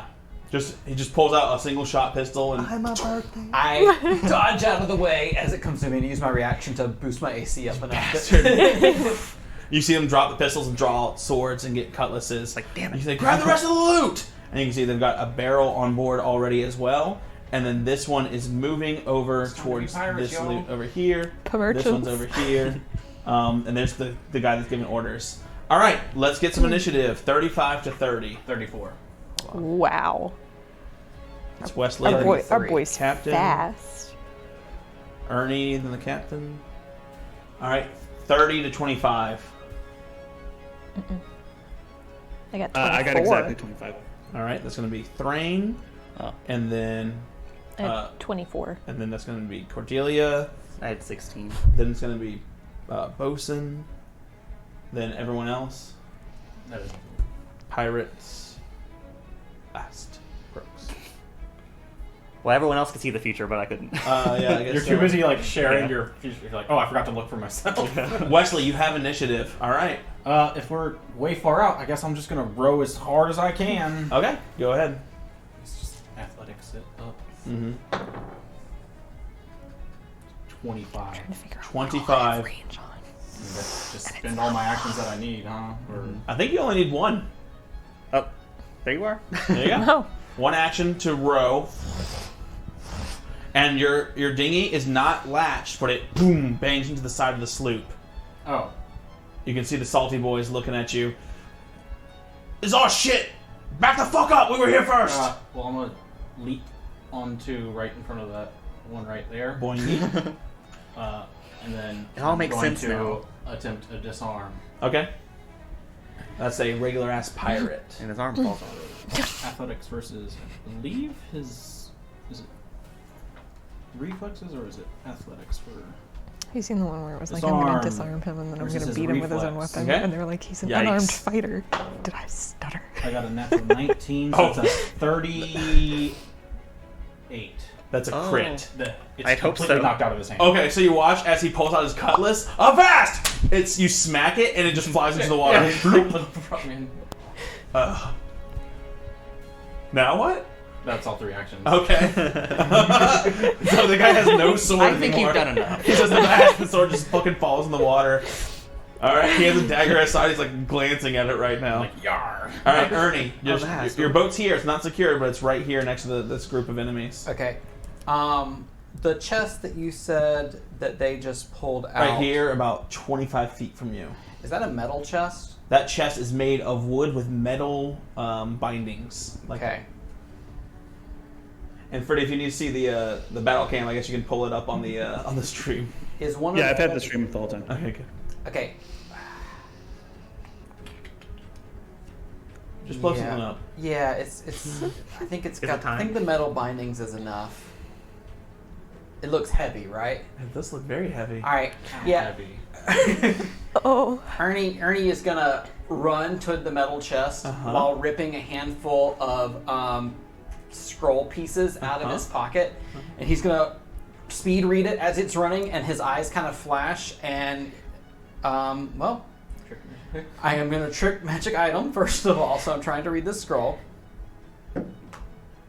Ooh. I don't know that if I do. This is a level 2 spell. I can do that now. Plus, nope, it succeeds. Okay. And then I reach out and I touch that chest, Mm-hmm. and I am turning that metal binding around the edges of this chest into a lodestone. And within a range of 60 feet, 10 metal objects, preferably all the weapons that they're holding, go whoop, and stick to it.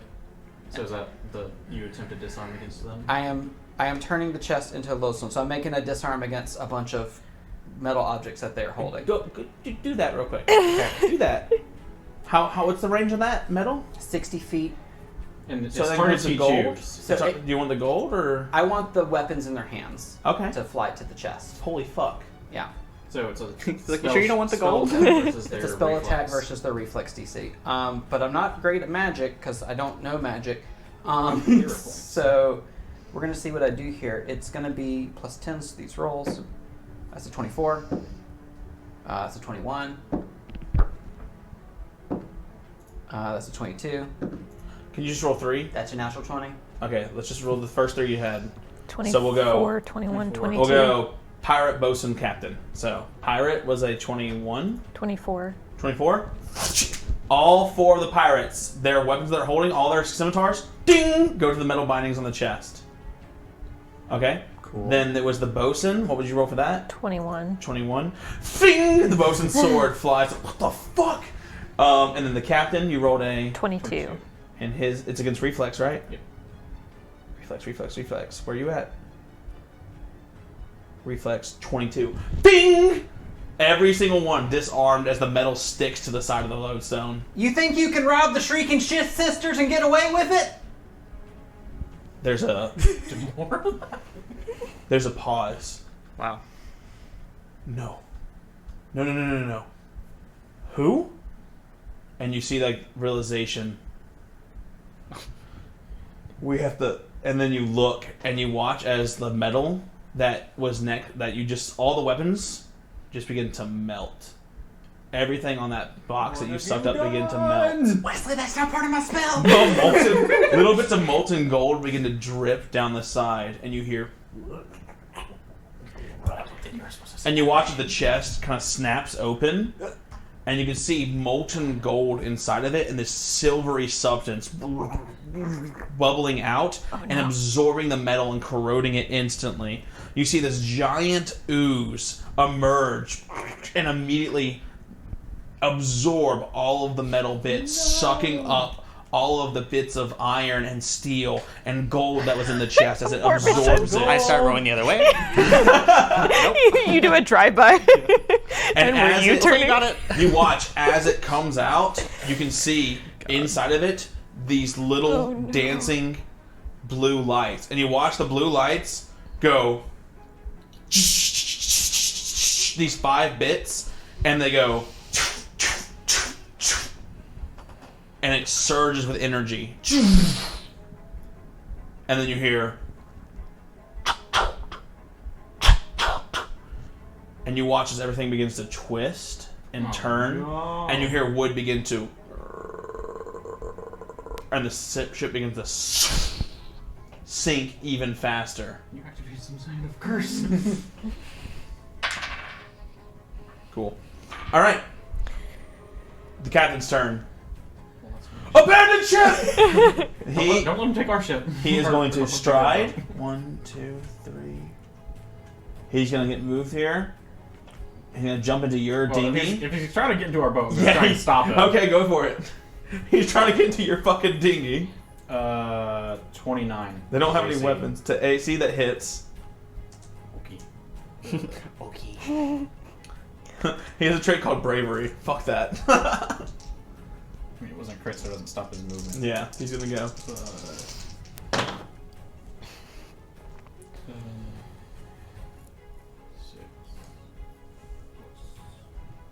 17 slashing. Ow, he is hurt. That's right, Wesley. Let's get him. I stab 2. Oh, shit. Natural 20. So it does stop his movement. Oh, no. 'Cause he's dead now. So he runs past as Wesley stabs him. What, do you have to be adjacent? I can hit when my ally hits. So you can throw? Yes, because he has a dagger. Yeah. Okay, cool. Ouch. So natural 20.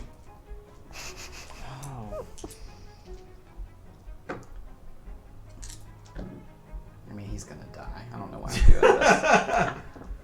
Thrain, you're on deck after this. 28, and he's bleeding. So, as he says abandon ship, Wesley slices him, and then Ernie just throws a dagger in his back, and he just dies face down. The captain's dead. Alright, Thrain, you are up. You're about it looks like you're about 40 feet away from the sloop here. You're way over in this back ship. Okay. You can roll athletics if you want to try and scoot the boat forward, or you can do any of your spells or abilities, whatever you want to try. What is the movement speed of the boat?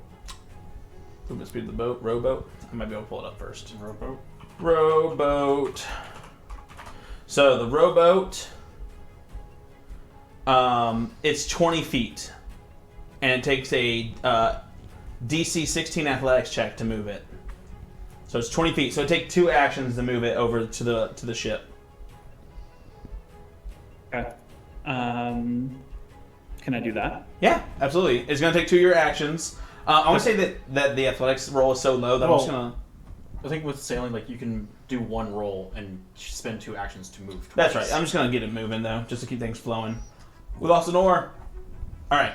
So now that rowboat ends up smashing into the side of the sloop. So now you are able to get up on there, but you have only 1 action left, and you can see the pirates have all been disarmed. A giant silvery blob has emerged out of the chest. And you can see it like absorbing all the metal and eating it around. It has these long tentacles that end in these pseudopods that are shaped like blades. So it looks like it has like 10 arms that are really thin tentacles with like butcher knives at the end. And it's just eating up all the metal. Cool. Why'd you say their name? Super cool. Let's see.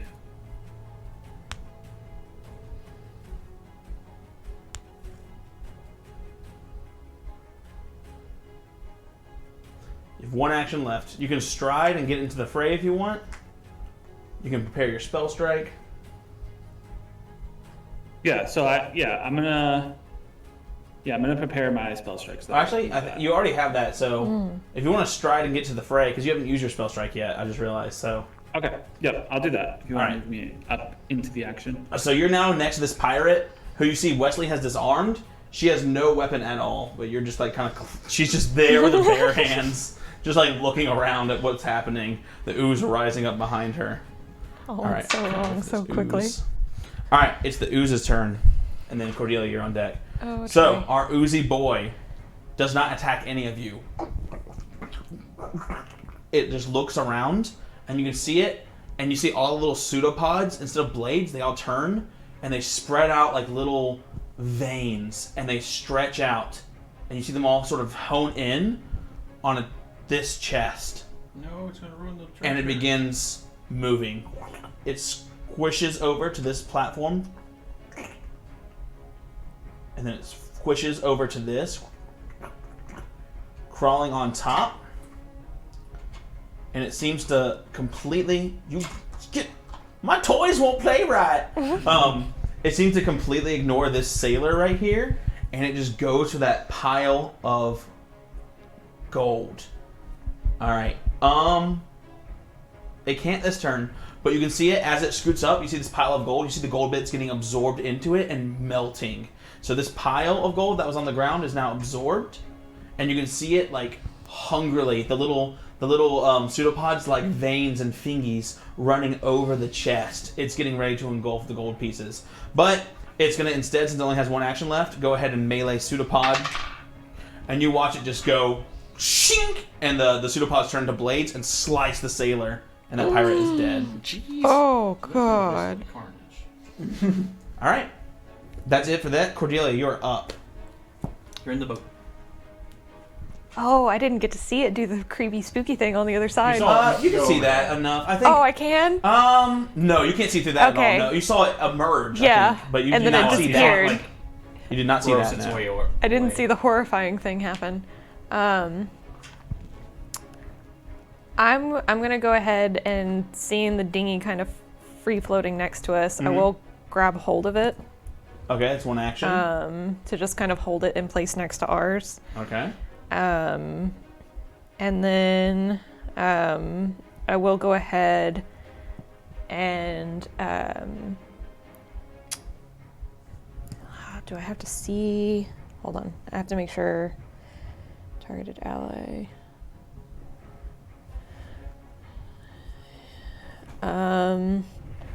Yeah, I can't see the thing anymore, but I am gonna do forbidding ward on Wesley Okay. against it.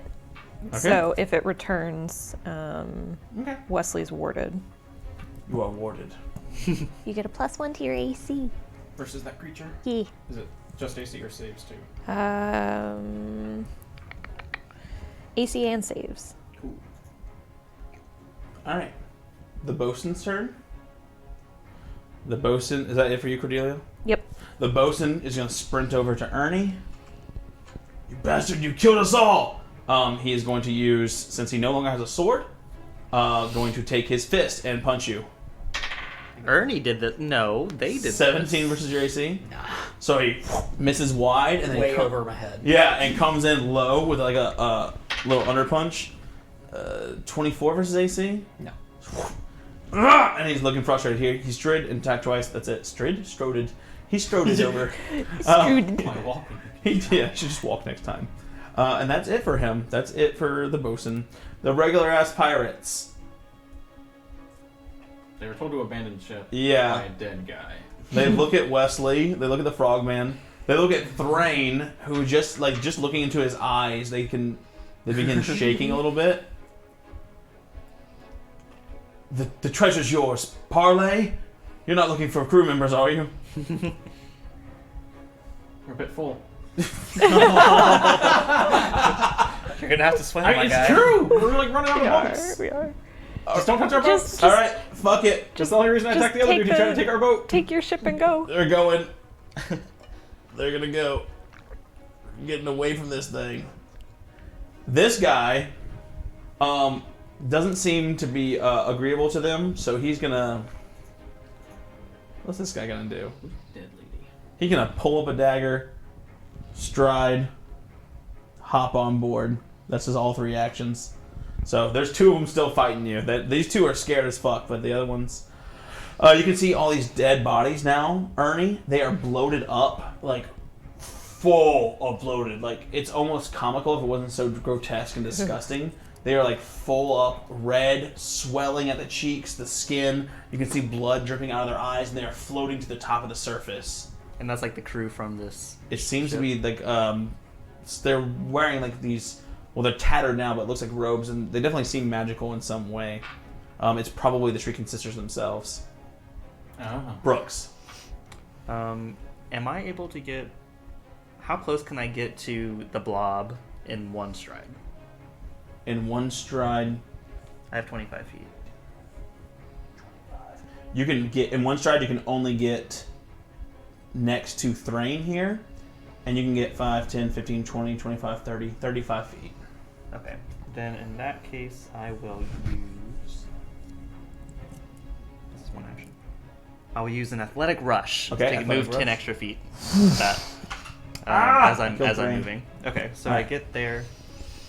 So as he jumps, as he sort of bounds off of the dinghy, Yeah.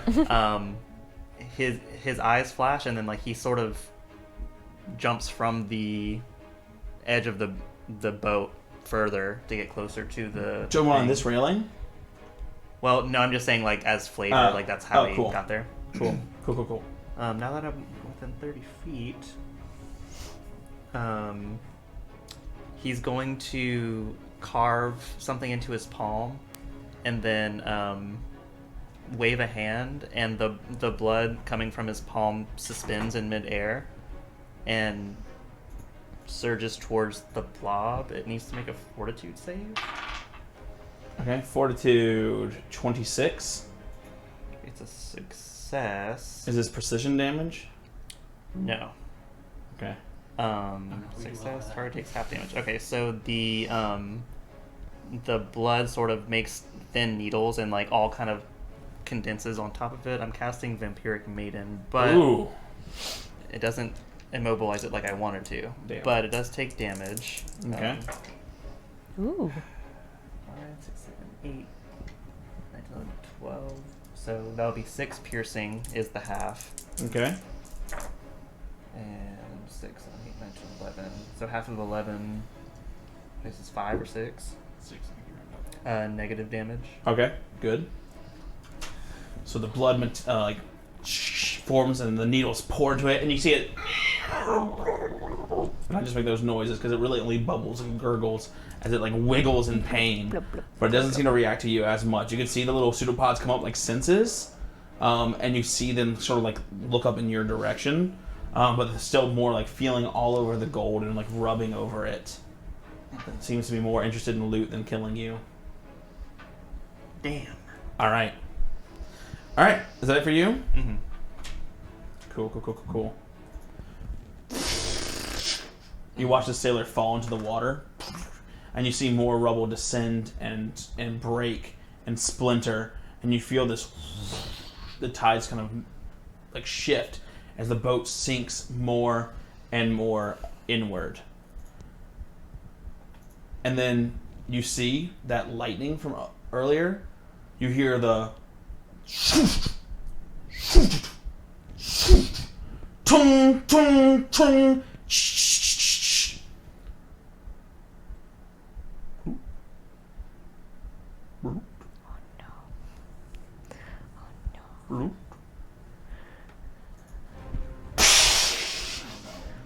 You see crackling with electricity, made of what looked like salvageable ship parts. This metallic hand raise up out of the splintered wood. You hear it groaning and grumbling as this golem arises Oh, God. from the center of the wreckage. All the bits of the wreckage pulled into it. Choom, choom. The shipwreck, arming it.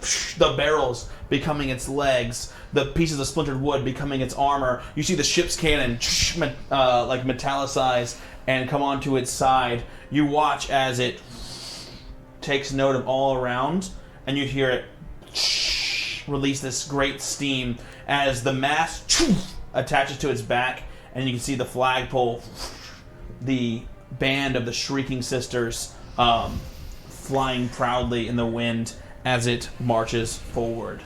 So, I'm going to say it cost it 1 action to finish assembling and to rise. It is then going to just look at the ship. It turns its shoulder and you hear a cannonball loading up, and it just like takes its shoulder. Oh god. And that little cannon off of its shoulder fires at the deck of the ship.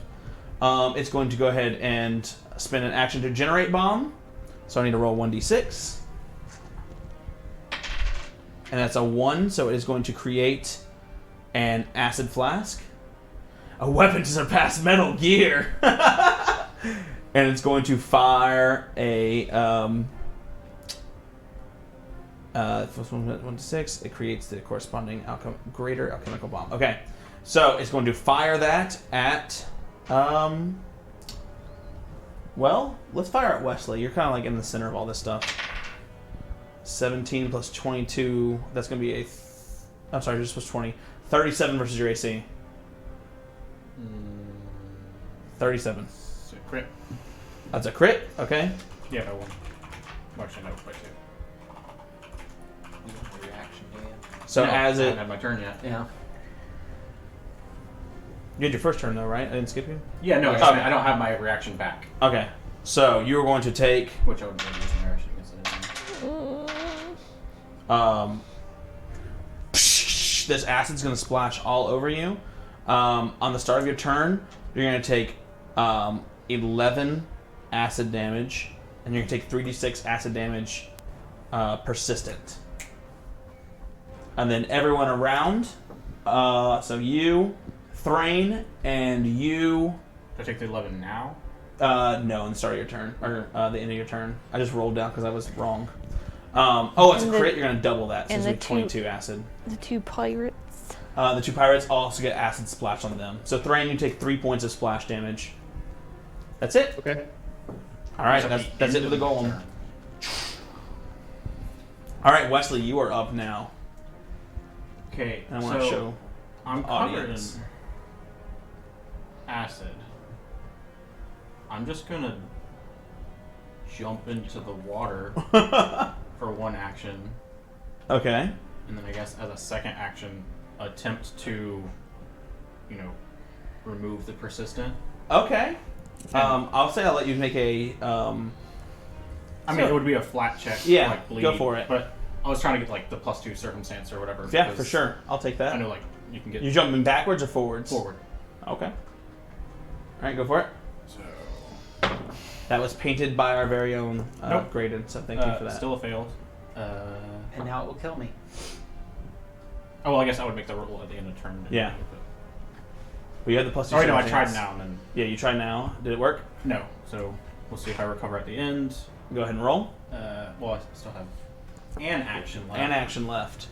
This thing is massive. It's like halfway up through the ship, and it's Yeah, just since I'm small now, I imposing. can't Yeah. do anything against it. If I was one size larger. I thought we said you were medium still. Oh, did we? We decided that, yeah. Okay, then if I'm still medium. I didn't want to break your build. Yeah. Okay, if I'm still medium. We discussed that. Yeah, I couldn't remember the rule. Mhm. I'm not in range of it. Huh. No, you're in its range. You are not in range. You could have jumped farther. Yeah, If you- I kind of okay. want to jump next to it. You're right next to because, it now. like, Okay. You're I on a wanna- floating piece of I wanted debris. to come up and. Is it up? What is it? Large, huge. It is. If it's gargantuan, this isn't going to work. But if it's huge, it'll work. It is huge. Okay, then I will attempt to, like, as I come up, just like sort of side swipe it, or like find like a spot to like finesse. Wesley, use low kick. Go for it. Basically. It worked on an elephant. It is. Well, I don't want to tell you what's immune to. Never mind. Yeah, I'm just gonna say. It's a lot. Sure. Ernie, you're on deck after this, and then it's Thrain. Yep. Versus its reflex, so. Good luck. It's cocked. Okay. Let's see. 14 plus 19 is 33. 33 against reflex. Pass. You watch that pirate that's behind it? No. She is crushed under the splintered wood. So, point of contention here. Freaking Prometheus. It's not contention. I forgot my other minis. As it lands, it also hits one of the bloated bodies, Oh, there's blood. and you watch as her body inflates and floats up like a balloon, Oh, and that's what bursts those in are. a spire of blood. Then you watch that blood shrink and coagulate, and I left my ooze minis in there, but you watch something that Ernie is very familiar with, a blood ooze emerge from the body. It seems that we the ran into Shrieking one of Sisters, those. or at least this band of them, as a contingency for their death, when they die, their blood itself fights back against their aggressors. And so a blood ooze does form in the center of this Do combat. you think if you make a blood ooze bleed, it just like loses all its form? Alright, so there's a blood ooze right there. I'm gonna go grab a mini in a second. Alright. Cool. That's it for you, Wesley? Yes. Ernie, new developments are here. What are you I'm doing? gonna take my damage. I'll make the secondary. Yeah, 22, flat. and then... I would have passed the Okay, secondary. so you flat. just take the 22. I immediately turn to the two pirates next to me and I'm like, can we be good? Yeah! I think so. Alright, is it on something I can stand on It's right now? on this piece of splintered... shaky Yeah, it's technically platform. on the shaky platform. Yeah. It's in the Titanic right now. There's room for both of you on the door. Fuck. Yeah, get close. I feel like I almost need to. Do it. How far out is it? 20 From feet? you, that's 15 feet. 15? Fuck. Do it. I take a 5-foot step and throw my dagger. Oh, shit, okay. So you step to the edge of the ship and you throw a dagger. And strike one. He is. Well, he might be immune to 30 to hit? 30 does hit. versus 5 foot. Yeah. Does it take piercing damage? It Or is precision immune. damage, I mean? Should I roll sneak attack? It is not immune to precision. Okay, good. It has resistance physical. Okay, so that's going to be... We're going Thrain, you're on deck. That's after 18 Ernie. points We're of going to go damage. magical. You see though? it, and the dagger like scrapes off the side of it, barely wounding it. It took a third of that. Guess I'm not holding on to the Okay, dinghies. it is a magical dagger. Don't know if that does anything It for does you. not. I take another 5-foot step, It don't give a shit. and as I'm dropping into the water, the dagger reappears in my hand, and I throw it back out before I crash into the water. Okay. Just get a little bit more chip damage. Until I have a better plan. 29 to hit. 29 does hit. Sneak attack again.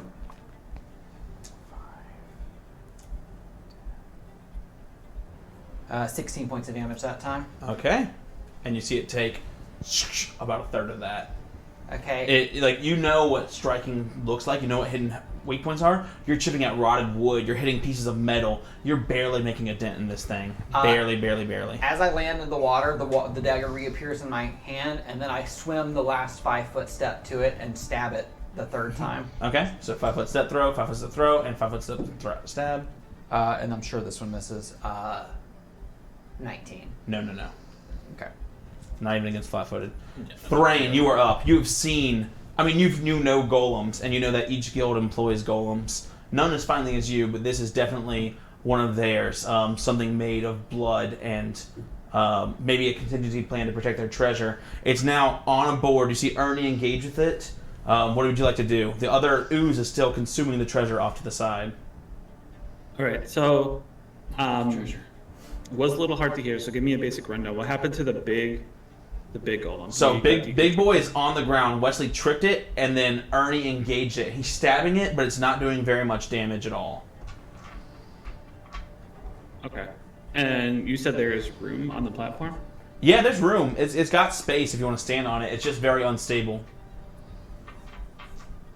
It would take you a stride to get over there. So my full 20 feet. Yeah, you would have to go stride, and then you'd be able to get on the platform.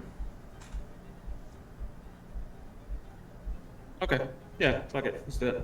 So you like sprint off the side. You land next to Wesley and Ernie.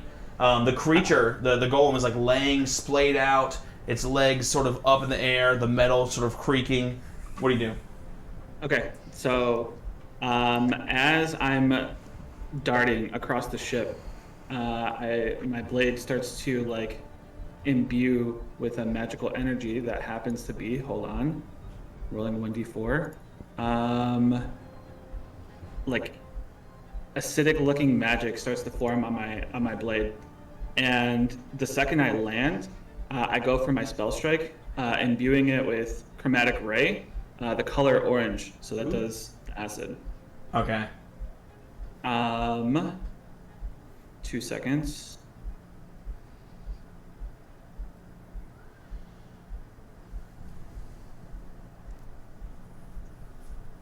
Hold on. Are you good? So that would be Who's next? a 29. 29 does hit. It is Okay. not a crit, but it does hit. Okay, 1 second.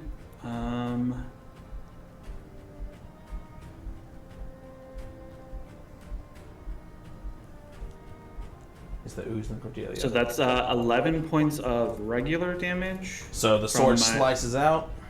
Yep, from the sword itself, and then that would be 40 points of acidic damage. So you watch as your sword like finds like the side of its leg, and you splinter through the wood. It clangs off and would do absolutely no damage except for the acid that pushes through. You can see that this golem maybe at one point was maybe built to resist the elements, but now has worn down so much that acid burns through it. It takes the acid damage, but takes no physical damage. Okay. Now one of its legs is like corroded through on the leg right here on the chamber. You can see it's sort of like a weak point where Wesley had tripped it, Ernie had stabbed, and now Thrain has burned into it. Is that it for you, Ifrit? Yeah. That's All right. all three of my actions. That's going to be the ooze's turn. I'm going to use ooze. I'm going to use engulf, and it's going to eat all of this. That is chest number 3. Chest number 3 is gone. And then it's going to use its last action to stride. Alright, that's it for that. You will never know what was in chest number 3 now. Alright. It was my wife. Alright, that is going to bring us to Cordelia. How far away from the golem is me? Or am I from Is it? me. Is me. Is me. I word hard. No, he was 25 feet, so you're 30? 30. Yeah. Because you're on the other side of the ship. You can see it only because it's so big, and you're like over the side of the sloop right now, like Yeah. on the side. So I need it to go ahead and make a fortitude saving throw. Okay. I'm casting Tortoise in the Hair, and you can see the people next to it can see the shadows kind of reaching up and trying to grasp hold of it. 35. Well, that's a success. It's a golem. It's very good against magic. It's not a critical success, but it's a success. This would be the best moment for a loot goblin. Oh my That God. being said, it is slowed 1 for 1 round. Okay, so it only has 2 actions next turn. And then I'm going to go ahead and get onto the sloop. So Yeah. full movement as close as I can get to Right the into group. Brooks. Yeah. Awesome. All right. So as you try and cast your spell, you can see how this thing actually fighting back against you with its anti-magic. It has an anti-magic aura around it. Love that. Yeah. All right. Next up is going to be the bosun's gone, the pirates are gone. It's just Brooks now. Brooks. Can you refresh Cam 2? Bro, Cam 2 frozen. Oh. Okay, cool. We look alright. No, that's just Mitchell trying not to make eye contact with me. We got it. Thank you. I'm trying to read my spells. Is this thing considered a creature? Yes. Oh. You Good to don't know. say. But everything that I do, it doesn't say the. So okay, so for something like Blood Vendetta. It says that the requirement is I can bleed, You use your blood to attack It- it, but Yeah. it does bleed damage. So but that has to be someone that can bleed. yes, because if they can't take, if they're immune to I'm just gonna, bleeding, just a hint, just That's the thing. Like half my spells only affect things that bleed, so I'm just like, so I'm going to. Take me out of my misery. it's time. I'm going to. No, I'm not getting close to it. My AC is only 23. There's no way I'm not gonna get fucking dunked on. So I'm going to point towards it, and then a spectral Brooks is going to appear next to me and dive bomb it in the same leg that everyone's been. Is that considered a ranged attack?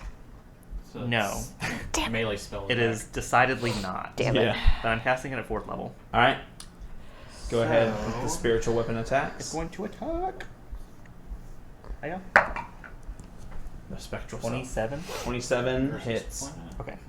Cool. So it does 2d8 now, plus 4. 7, 8, 9, 10, 11, 12, 13. What type of damage? Force. Cool. It takes full damage. You could have made it slashing, but we know you don't want Yes, to. I don't want to do that. All right. So you I've shattered that leg actually. It looks like it's taken significant damage. It is bloodied. For my last action, I will... Attack it again. Oh, I can, that's right. Yeah, because you can sustain this one multiple times. I'm going to hero point. Hero pointed. Maybe it's worth it? Probably. Oh! 30... 29. 29 hits.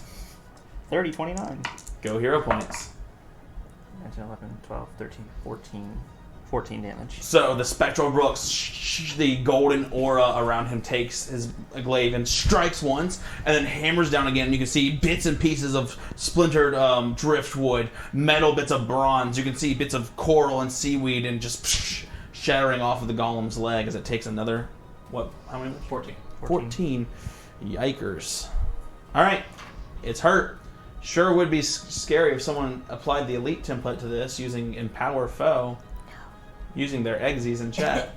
Don't do that. All right. No, no. No, no. All right. Please. So after you, I beg of you. you scared me. It's its turn. It is slowed 1, correct? Yeah, so it loses one action, or yeah, it only has 2 actions. Is that from the trip? What does it lose when it's on the ground? It's It gonna is be- flat-footed. That's about it. I don't know if it cares. While you're prone, you can also use the hunker down action to gain cover Yeah, against I don't ranged think- attacks. It's slowed one. You can see now all the different like sort of alchemical chambers on the inside of it. Oh, you saw it. One of them sort of decidedly empty and drained. It's going to just, as it's on the ground, It's going to just. you see it just slide its hand into the water, and you think it's done. This is a cool thing. And then you about this hear- one, 'cause I think it even also on a does success, affect it does your, something. It just means that I don't get attacks. anything. Let me see. Prone. You take a -2 you take a -2 circumstance penalty to attack rolls as well. Okay. Did someone crit this thing? Not yet. Cool. The only actions you can Good. use while prone are crawl and stand. Standing Yeah. as you're prone. All right, it's gonna stand. So you do have attack of Well, opportunity. those are the only move actions you can If you have an attack of opportunity, Okay, so... So big. that's a big boy. 33 Big versus stickums. flat-footed. 33 hits flat-footed, not a crit. Dang. AC is 27. It's a big boy. I just barely hit I it. need to remove this condition because I don't have it. I was just trying to see what it says. That's too many. And it's immune to precision, Mm-hmm. so I might not. No. even- No, it's The ooze is immune to precision. Oh, so it's not immune to precision. That means this is going to be much more damage. So 5 plus 6 plus 4 is 15. 15? Okay, not bad. You see it take barely anything from Yeah, that. I was like, just got like. It absorbs the blow with its massive frame, kind of ignoring that. You do So, have the you think it's fear given gem up 'cause it's like, if you want to activate it. And like the steam's coming out of it, and it lays down, and you see the chain dripping deep into the water, and you hear like a tape measure. And as it lifts its hand, you see on a high-speed railing the anchor rolling up into its hand, Oh god. and then it just brings it down on top of Wesley. Oh no. Maybe I should have kept my reaction. Well, I was kind of hoping to keep it on the ground. 39 versus AC. That's another crit. So as it brings the anchor down, You can see it open up the end of it. It opens at the end, and you see this emanation of one of the chambers inside of it pour into it, and it unleashes fire. So the sulfur in the cannon burns down to its side, and it comes out of the anchor at the end. The rusty anchor hits you for fuck you. That's a lot of damage. Just don't do 100. Probably won't.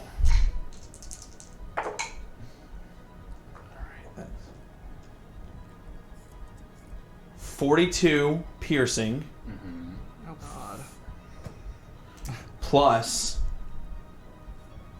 Plus.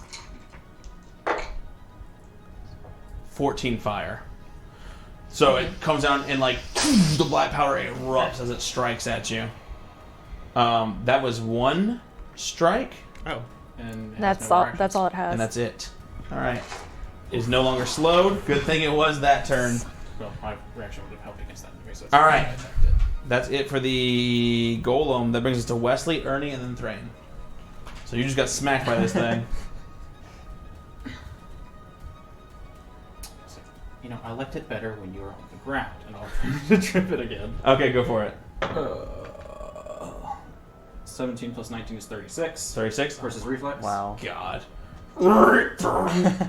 At this, I think I'm sorry. You're tripping this giant golem. The ground you're on shatters. All of you are in the water now. The wood is it's fucking gone. Okay, you cannot keep tripping this thing with no consequences. So Production now value. you're all floating in the water. So if you don't have underwater marauder, Yeah, Wesley, let's fuck him up. I stabbed this time. all right. So you're using your action to stab. Good idea.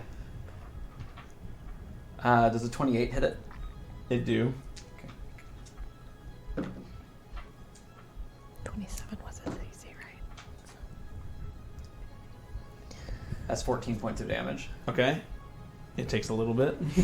You make a little nibble on We're it. doing it. All right, Wesley. The rest of your turn. And he's still gonna get the final I'm hit. gonna Watch. move. I can move 40 to that ooze. I'm gonna try and get between it, like on the opposite side of the railing. Like, Oh, there you are. You're the frog. I was looking for your old mini. Where are You want to get here? no, like on the other side, like facing it towards the water, because I wanted to try. There's a well. Oh, You want to get on this piece of driftwood because there's a big bloated body right there. oh, I didn't see the body. Yeah, no one can. Sorry. So it's like inflated like a balloon right next to the chest. You can try and grab the chest. I'm not trying to grab the chest. I wanted to try and. Well, if I try to grab the chest, then it's gonna try and eat me. I wanted to try and. Damn I'm gonna try and kick the thing into the water. The chest? No, The blob. Uzi. I wanted to kick it. Uzi. Oh, boy. you want to get here. You can't get in an angle to do that without touching the balloon. Could he not get onto the chest next to it? You can. It's adjacent to the balloon. You get here, you're touching the balloon. Oh. You're getting within 5 feet of it. Oh, okay. I'll risk that. Okay. Roll.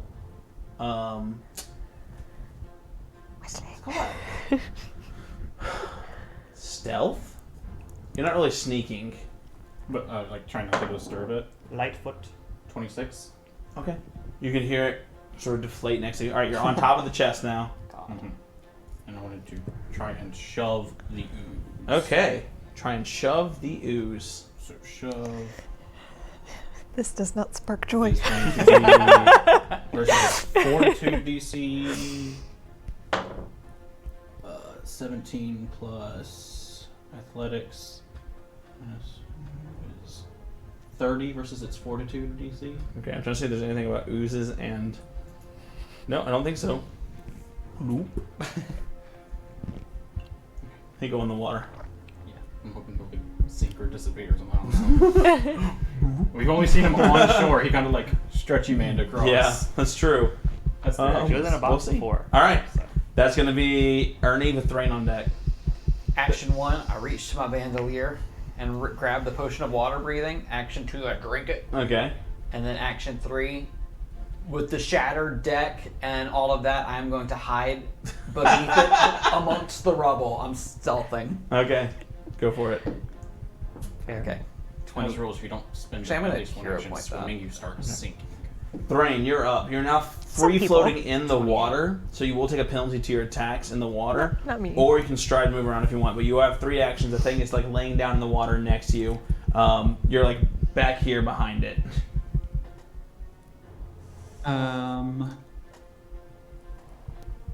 Okay. I can just. First action I'm going to do is I'm going to take that potion of water breathing. Mm-hmm. Chug, chug, chug. You sink at double speed. Oh wait, you're not wearing the big armor. How close am I to like the edge? So you're 10 feet away from either boat, but you're directly adjacent to the creature. But like to the sloop and to the wreckage, you're 10 feet away from both of those. Okay.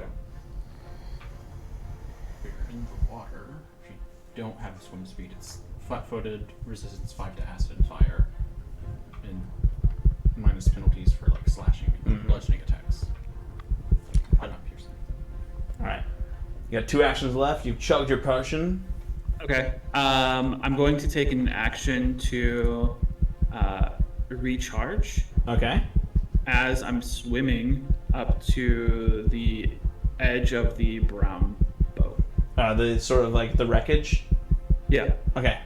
And you just make it to the edge with your speed. Like you can barely just get on the ship, but you're on Okay. solid ground again. Perfect. All right. That's gonna be the ooze's turn. It is going to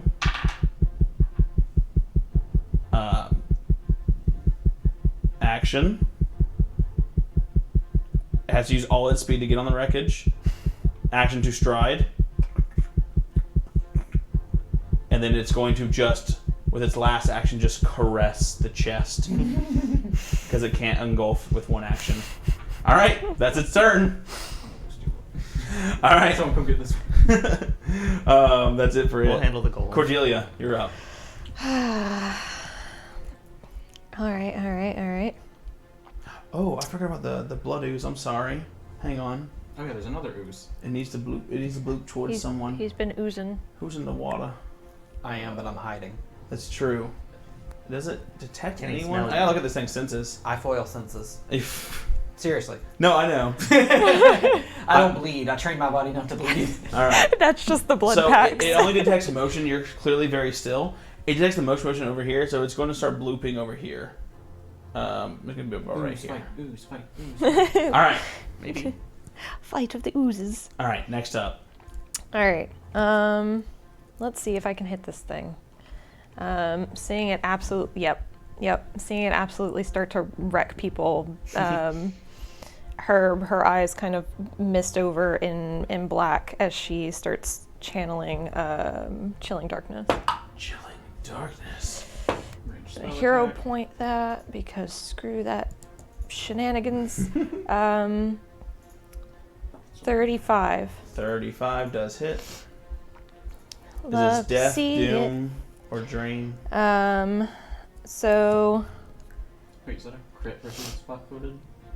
What'd you say? 37? 35. Oh, that is a crit against this flat-footed. It is flat-footed. Oh, you don't That's say. a critical hit. You don't say. I'm assuming it's not celestial. Mm-mm. Never know. Does it explode? Yeah. Oh no. It's okay. Well. Okay, If anyone's gonna so get exploded on, it should be me. we're gonna double this. Wait. No, sorry. I'm saying wait to myself because this is gonna fuck up y'all's lives. All right, go ahead. 34 cold damage. Cold? Mm-hmm. Not immune to that. Wait. Okay. Waiting. It is slowed by cold. It now has slowed 1. Ooh, we love to see it. And how much cold? Thank you, because I didn't All remember. right, thank you. That's good. Is it immune to evil? No. It only does evil damage if the thing is a celestial. So as the cold gets into it, Oh, you watch Ernie. You watch the glass of one of the chambers just erupt, and poison Oh. explodes in a. Hang on. Rupture. 5. Oh, so it's just Ernie Just Ernie. I'm beneath the water surface. Does that matter? No. You have resistance 5 to poison. I'm not breathing. Hey, you get -5. I'm not breathing oxygen. Does that matter? I don't give a shit. You're taking this damage. Why do I have resistance 5? Because you're in the water. Yeah, so you get 5 fewer. That's actually kind of awesome. Never mind. It's acid, not poison. Yeah. Know the rules. All right, make a reflex save. They're very simple. Do you have Underwater Marauder? I do. Do you? Fuck. Yeah. Also, reflex is 33. You get nothing! Good day, sir! God damn it! So you watch this extreme death cloud. Oh. 10d6 points of poison damage. Go. In the shape of the fucking Voldemort skull. And you guys just see Ernie take 0 fucking damage. Oh my god, good thing Thrain fucking moved last turn. Oh my Death god. Stars. Oh my god. No. Yeah. So the poison chamber is now destroyed. It takes no damage on the rupture. Take the rest of your turn. Oh. Seeing that and realizing she almost killed Ernest. Nah. The darkness immediately Fuck reflex saves. fades from her eyes. But she is gonna go ahead and cast Evil Eye. I needed to make a will saving throw. Why? The Why golem. make more things? Okay, well it's 31. Okay, well it succeeds. So nothing I also happens. think it would be immune to motion effects. Isn't it? No. Why is it not? Non-lethal. Okay. The necromancy, golem can be sad too. paralyzed, poison, sick and unconscious, non-lethal, mental, magic, healing, fatigue, drain, doom, disease, Well, yeah, death, mental bleed, would be it, acid. right? Yeah. Oh yeah. So it is immune to mental effects. That's right. Okay. All right. Cool. That's it. I forgot everything. Emotion has the It mental is tag. it is slowed though, cause cold damage, He baby. is an unhappy boy. All right. Cool. Is that it for you? Yep. That's Brooks' turn now. Are there any allies within 30 feet of me? Hi. Several.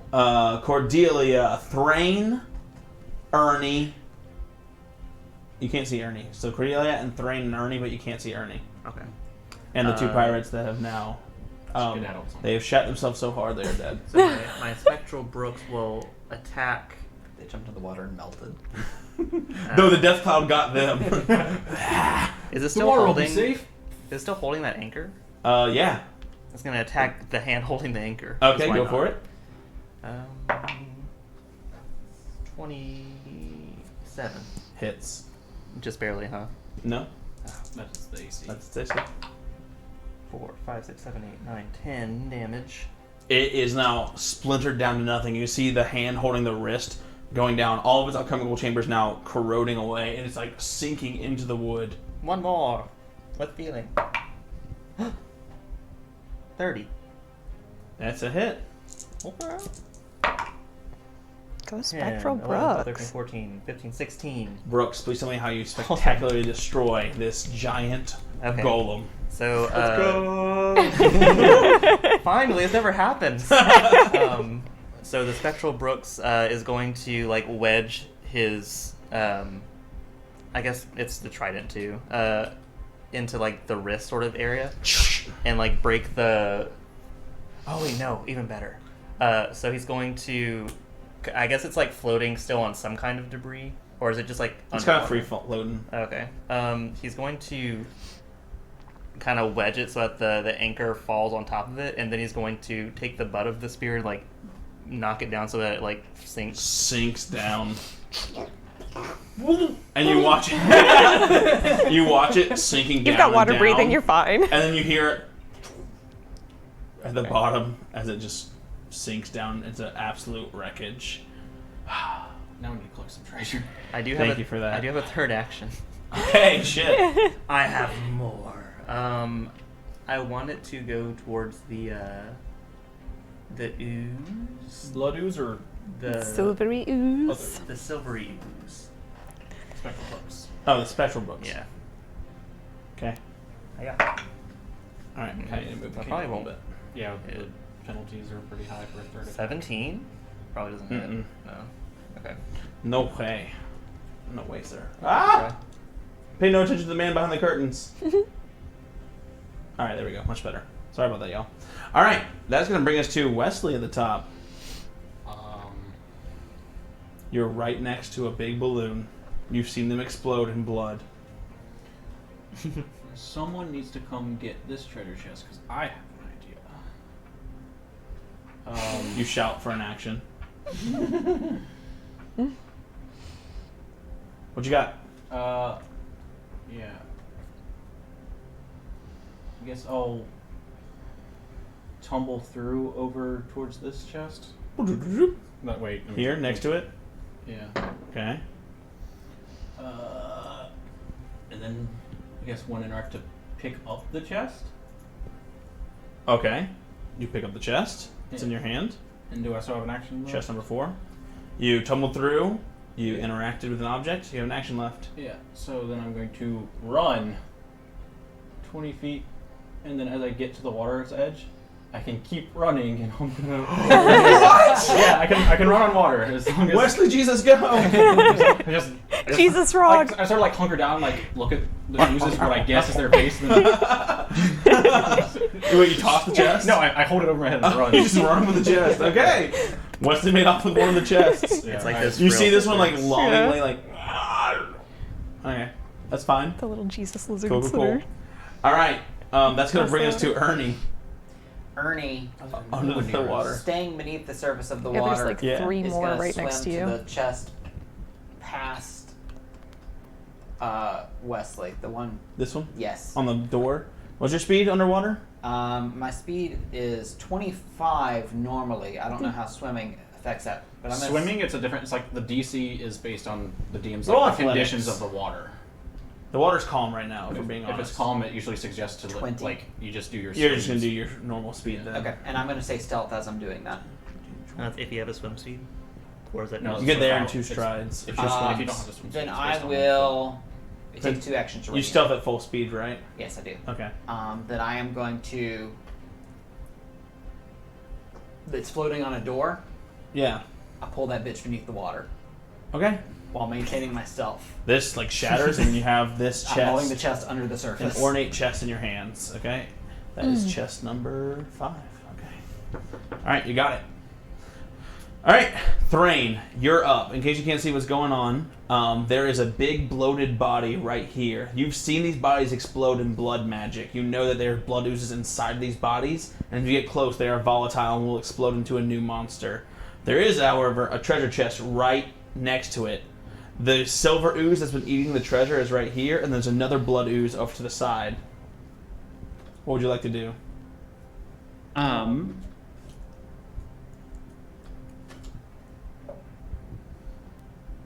And if I tiptoe across the railing, can I walk on that without triggering the You blood can do ooze? like a balance check. You're going to do a balance check for me, so acrobatics. Yeah, it's acrobatics.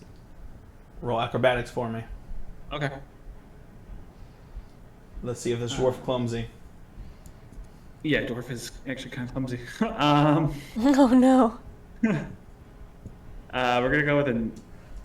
That's 18. 18? Yeah. Hang on. Does he have hero point? Do you have You hero have points? 2 hero points if you need to re-roll that. So you can spend one of those hero points to re-roll to try and get higher if you want. Success, you move up to Okay, your speed. yeah, It's difficult for me. Yeah, we'll try that again. Critical success, you move for your speed. We did a little better. 21. All right, Ooh. 21 will do it. So you're going to move. All right, you are balanced on the thing. So you got up to the chest. I'm going to say you're on the railing because I can't put the mini on there. So you got to the chest without disturbing it, but grabbing the chest itself is now another action. If you want to try that, you're going to have to try a thievery check. For now, I just want to position myself in between the oozes and the chest. So Okay. in order for them to get to the chest, they have to go through me. Okay. I mean, it wants to. There you go. You still have 2 actions left. Is there anything you want to do with 2 actions? You could recharge Spell Strike, or... I've already done that. Oh, yeah. Okay. Don't forget about parry with your sword as well. Yeah, I will do that. So you see Thrain like hold up his sword, and it sort of like goes into this defensive sort of stance. You got 1 action left. I don't know if you have any 1 action spells or anything you want to try for 1 action. I am okay. Okay. All right. Well, your plan worked because that ooze, seeing like the rest of it go off, it senses the chest nearby and it's gonna slide straight over to you. And it sees that you're in the way of the chest. It opens those pseudopods that turn into like little blades, and it's going to go ahead and use. You know what? Yeah, it's going to use a pseudopod strike against you. Yeah. Natural 20. Oh no. Oh, no. boy. All right. You're going to take some damage here, pretty boy. Okay. You are going to take... Holy shit. Holy shit. Maximum damage. Oh no. So 16 plus... I'm sorry, that's not 16 plus 9. Oh, I never mind. I'm supposed to roll 1. So 8 plus 8 is 16 times 2 is... 32. 32 bludgeoning as it bangs you across the head with one of its metallic hands. I was looking at the wrong thing, so I almost did too much damage. And then 8 times 2, 16 acid. So 32 bludgeoning and 16 acid. It's 48. Say that again. I'm sorry. It's 48 damage total. Okay. 48 total as it slices you with a pseudopod and it smacks across your head there. And then it has a second strike, so as it's slicing at you, you see another one formulate like a little dagger and it tries to cut underneath your stomach. That's cocked. I'll be fair. Okay, it's only one less. So 17 plus 12. Yeah, it's a 29 versus AC. Yep. Alright, so it still hits. This time it's not a crit, so you're going to take 12 bludgeoning and 5 acid. So this thing can do some damage when it gets up close. So that's all its actions left. But the blood oozes. Sensing that blood as it spills out of you, it is going to sort of go towards the blood. It's very slow, so it has to go 10. It has to take 3 strides, but as it does, it gets right up next to you. So Thrain, you're now engaged with 2 different oozes, with a third balloon right behind you. All right, Cordelia. That's not very good. Not very good at all. How far away from me are the oozes and Thrain? Please. 45, 50 feet. 45, 50. Son of a bitch. Yeah, it's a little far off. Okay. Remember the blood ooze, aren't you? I remember. I'm going Almost to. TPK'd us in episode 2. I'm going to stride to get onto the same wreckage as Thrain. You're going to have to make a little swimmy check for me. Okay. What Athletics. Athletics. It's very easy. But you're making a dive here. 23. Oh, yeah, you're fine. So you And then splash into the water. And if it's a success, it's a critical success. Tell me the hair like pushes you forward like a swimmer's stroke. And like it grabs all the water. All right, you get there. Okay. Okay, and then You're now about 20 feet now, less? Yeah. Yeah. I'm going to. I don't think that'll work. That's a thought, but I don't think that'll work. I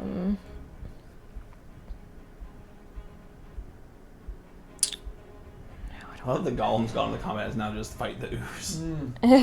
Protect the treasure. Yeah, don't let it eat the treasure. I thought I would have got more by now. Yeah, screw it. We're gonna do You this thought it one. would be more by now? What did you say? I thought I would have eaten more by now. I need the. More of a attack. I don't think it'll work on the metallic one, but on the blood one, I need it to go ahead and make a fortitude saving throw. Okay. Fortitude is plus 32. Oh, okay. Well, It's the only thing it's good at. I'm sorry. it's It's made of blood, so it has it's strong a fortitude. success, but it'll still take the initial damage. It just won't take the persistent You damage. got it. As I cast Worm's Repast. Gross little wormy They're boys. worms You're gonna eat eating the worms. blood. They're little leeches. They're not actually worms. 12 points of piercing damage to the blood ooze. Piercing damage. Yes. It's going to use its reaction to form a blood clot and reduce that damage by 5. Crap. So it's going to take 7. Crap. Okay. And that is all 3 of my actions. All right. Worms didn't get their Got it. full meal. All right. After Cordelia, it's going to be. Let me just scratch this out. It's just all the way down to Brooks. Brooks, you're up. All the way down. Well, there's 4 people I know. scratched out. Everyone's dead. There were no survivors. So the Spectral Brooks is going to leap back and then try and do like a dive into that Blood ooze or silvery ooze? ooze. Okay, we don't know what kind of that ooze that is. It's silvery. It is silvery. 25. This is not a strike, and that is not a creature, correct? Hmm? You're not making a strike, and this is not a creature, correct? It's not a creature. Okay, cool. That's all I need to know. Yeah. All right, good. Are you making your strike? It is a strike. It doesn't matter. Okay. So 25 to hit. Hits. Crit. Oh. But they are immune to critical hits. Yeah. They're just very easy to hit. 13, 14, 15, 16, 17, 18. 18? Okay. Force damage. All right. Yeah, The AC is 13. So 17. Okay. To Wait, hit? no. It hits. It 20, hits. 22 is what It it hits. was. It doesn't matter if it's a Yeah, it crit. doesn't matter crit or not. Yeah, as long as you hit that 13 AC. 11 plus 6, 17. Okay. And then I'll try and hit it one more time. You can try. It should be easy. 20. It hits. Give me some damage. I'm doing it. Describe your attacks to me. So this one's gonna be 9, so 15 damage. So Got it. So the spectral books like went back and just went into like a spinny slash sort of deal. Yes. So it's like slice as it's cutting through it. And you can see it's like almost bleeding these bits of molten gold and platinum as it's digesting all the precious metals around it. Spectral All right. Brooks is a way better fighter than me. Well, you are summoning Spectral Brooks. All right, that's going to bring us to Wesley, then Ernie. Then It was Thrain. all my idea. Wesley. Okay. How much bulk would you say these treasure chests probably are? Why you make me look up rules? Because An gonna see if item that can weighs 5 to 10 pounds is 1 bulk. 5 bulk. 5 bulk. Okay, then I can only carry 1 at a time. There, 5 bulk. Okay, then I'm going to. Probably easier to open them and take what's inside. Unless it's There'll more be oozes. so many actions. Correct. Like open 1, 2, depends on how much is in there. So instead, I will jump across here. Yomp. Boing. Quick jump. Second action, I guess, put chest down, Okay. and then I'm jump up onto this one. Boing. This is such bullshit. I hate how far you can jump. There's another one actually behind I that wall can see too. it. I Okay. can only carry 1 at a time. In case people didn't see I was what just he making jumped In case you sure. wanted a roll for that, I rolled a natural 20 for the jump. Great. All right. Bouncy Ernie boy. with Thrain on deck. Ernie, what you doing? I am gonna haul my chest Where? underneath the water, and I'm gonna push it up where Wesley just dropped his off. Over here. Yeah, Doo-doo-dee, so that's doo-dee-doo-doo. probably 2 strides and a push. They're playing a Like, whole flip different it up. game. That's going to be 3 actions. Yeah. 1, 2, 3. I just kind of push it up, but I stay beneath the surface. All right. as much The as I second can. ooze comes out. You have gathered a feast for it. All right. That's 3 actions for you. Thrain, you are up. There is a metallic ooze in front of you. There's a blood ooze. The balloon's behind you. The chest is behind you. He's in a 3 bad actions. spot. What you want? Okay. Has the blood ooze taken any damage? Yes, Yes. it's taken 7. just a little bit. It's looking very hale right now. It's made of blood, and the blood looks like it's full of blood. Yeah, you saw magic worms try to eat it.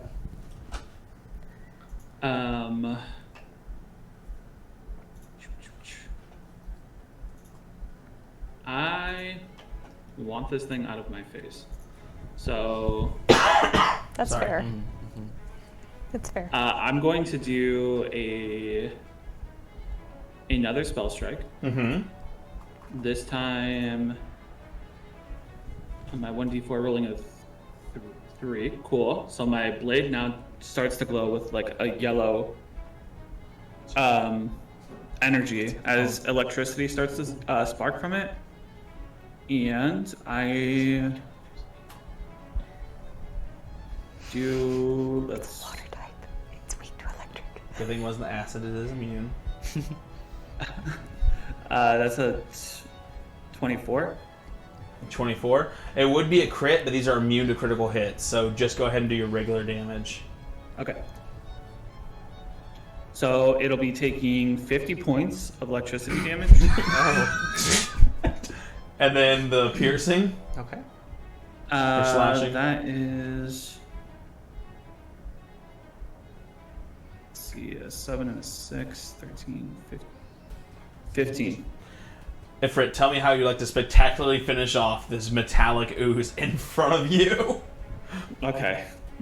I'm tired of this thing. So, with grace, I slash through it, cleaving it, and then it just explodes with electricity. The lightning like cuts it smooth in half, and you watch as it splits in half from your elegant single strike, and you see the bits of molten silver just burning up at the edges until it collapses into nothingness. I'm going, for the sake of tonight and pacing, you guys can clean up the blood oozes. There's no way they're going to down you guys. You manage to avoid the balloons, and let's go ahead and say you collect the remainder Yay. of the chests. So, would I everyone let like one of the pirates carry it because that's beneath me. Oh, okay. The one that survived is like emerges. We did it! And he looks at you. Yeah, I'll carry that for you, sir. No, not you. One of the- There's only one alive. No, I meant like our crew. Oh! No, what I really hold on. What I really love is, like, I was planning to walk over to him to see if he needed healing or help, and I have a feeling that he's just like, yeah, can you get that? And she's just like, so Cordelia One of carries them- it for you in your hair. right. All right. So, Love that. is everyone going to collect a chest real quick? Yeah, to the survivor, I'm like, yeah, man, I'm not gonna kill you, but you can't ride with us. Okay, so here's what. All right, so Well. here's what. The sloop isn't perfect. Y'all could requisition an entire sloop if you wanted. That's your call. That seems like the play. That's worth. Hang on. Yeah.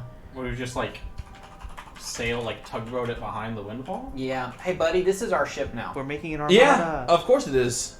Hey, you know what though? Okay, There's a chunk of wood over there. that I'm we're just keeping. saying the Baby's first sloop. feet. The sloop, since it's not a full-size sailing ship, you could sell a ship if you found someone looking for a sloop for at least 700 gold pieces. I mean, If you find someone that's willing to buy a ship, that next time we're in Yeah, port. I mean, we tie our dinghies to it. We just All bring right. the sloop So back to the Ifrit, ship. you got chest number 2. You get I mean, doodly-dee. he probably has a boat he got here. Ifrit, add 90 gold to your inventory Yeah. and a potion of quickness. Sweet. All right. Need to push it at thickness. Let's see. Ernie, you got this one. Yeah. You got chest number 5. I got As you open up, I'm just like as you struggling to open, try. make a Constitution saving throw. Fuck. track. Fortitude, presumably. Well, Wait, I have. a thing. I mean, I also like just pick locks and stuff. Do I have any disabling ability here? The I mean, item that's inside is enchanted is not the actual It's not chest. the chest itself. Yeah. Okay. So the second it's revealed, it's going to do something. Okay. Go ahead and report save for me. Another ooze. 28. 28. This horrifying screech comes out, and you see this wisp of a wailing woman pass through your face. No effect. Scary. Was that a But fleshy for a shrimp? brief moment, you felt your heart stop, and you think, man, if I wasn't as fortuitous, that might have been permanent. Oh, God. Why? You look That down. was so hard to catch. You look down and you see this silver mask. It's reminiscent of the mermaid that you see. It's beautiful, very feminine in form, sharp pointed edges, high cheeks. The eyes too closed where you can see through it, but you wouldn't be able to see the person's eyes behind it. Inlaid curves, elvish carvings on the side, studded with like gemstones right here, and it's a mourning mask. Shit, I'm gonna be just like Kai. Go ahead and add Mask of the Banshee to your inventory. That sounds cool. That sounds cool. Now you Alright. can scream. What about the rest of these? Wesley got all of them? I mean, I guess, and we can just divvy them up. Okay. Wesley, you got chest number 4. That's 130 gold pieces. And you see a gigantic golden feather with like amber streaks in it. And as you pick it up, it crackles electricity. Okay, it's in your hat. You can add Thunderbird Tuft. Thunderbird Tuft. to your inventory and 130 gold pieces. You'll never know what's in the chest that you didn't get. Because he got 8. Chest number 6, 240 gold pieces, just straight up gold. Man. A lot of And gold. then who got this one? This last one that's like kind of laying over here. Someone could have snatched that. Well, I spent the whole time trying to move that one damn chest. okay, okay, so that would be you then. For Oh, this one? for Thrain, no. Oh. When he walked off. Oh, so who got this one right here? I mean, I would have been the one that had the ability to go get it, but let someone else open it. It'll be more fun that way. I'll take a I'll, look I'll inside. let her have it. She can have it. So you want the potion of quickness and 90 gold pieces? Sure. It seems that such things are beneath Thrain. He's like, oh, Yeah, peasant money. She's like, okay, I gotta do the Cordelia, enjoy a shit hero for point. you. Brooks goes to collect the last one. All right, and the very final one I was has feeling lonely. the very final one has 370 gold pieces inside of it. I got the good one. 370? Nice. That's a lot. Yes, this was a That's big. more than I got from the. Wesley, you get a +1 to your next roll. It's a big ass haul, y'all. Do we The want idea was the pirates and we're gonna keep attacking you with the golem was going, but someone disarmed all of the pirates. That was the coolest shit I've seen. and So also cool. summon that other. to add up all the gold? I don't and know split it? how that happened. All right, here's the We thing. could do that. I know we have not taken a break tonight, which we we have not done. I think we're just gonna go ahead and wrap up the episode. Is everyone okay to keep going real quick? Yeah. All right. Sure. So we've got to get you guys to Vrosa. You sail for a couple more days, sharing in the wealth of your victory and treating your wounds. You know that the closer you get to Vrosa, the more treasures there will be to be had, and the more closely that these guilds will guard them. Of them, the Shrieking Sisters are maybe the most fearsome, but there's not to say the rest are not to be respected. As you get closer, Thrain, how, forthwith with the information about Vrosa would you be with the crew? Yeah, I would answer anything that they need about the city. I'm less forthcoming with information about my guild. Right. So he names his guild the Midnight Vigilant. And he does talk about their guild hall, the Ebon Hall. And you can see he talks very, very little about them, keeping things close to the vest. But he does name the other great 6 guilds of Vrosa, the other 5 great guilds. The Faithful, the Shrieking Sisters, the Hands of Kroon, the 4 Pillars, and the Pale Tongues. How do you spell the hands of Kroon? Hands of Khrun. H.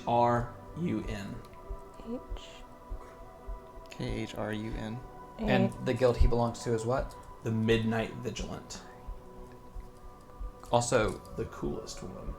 would you say I would have been able to salvage a Shrieking Sisters flag from that ship? No, Okay.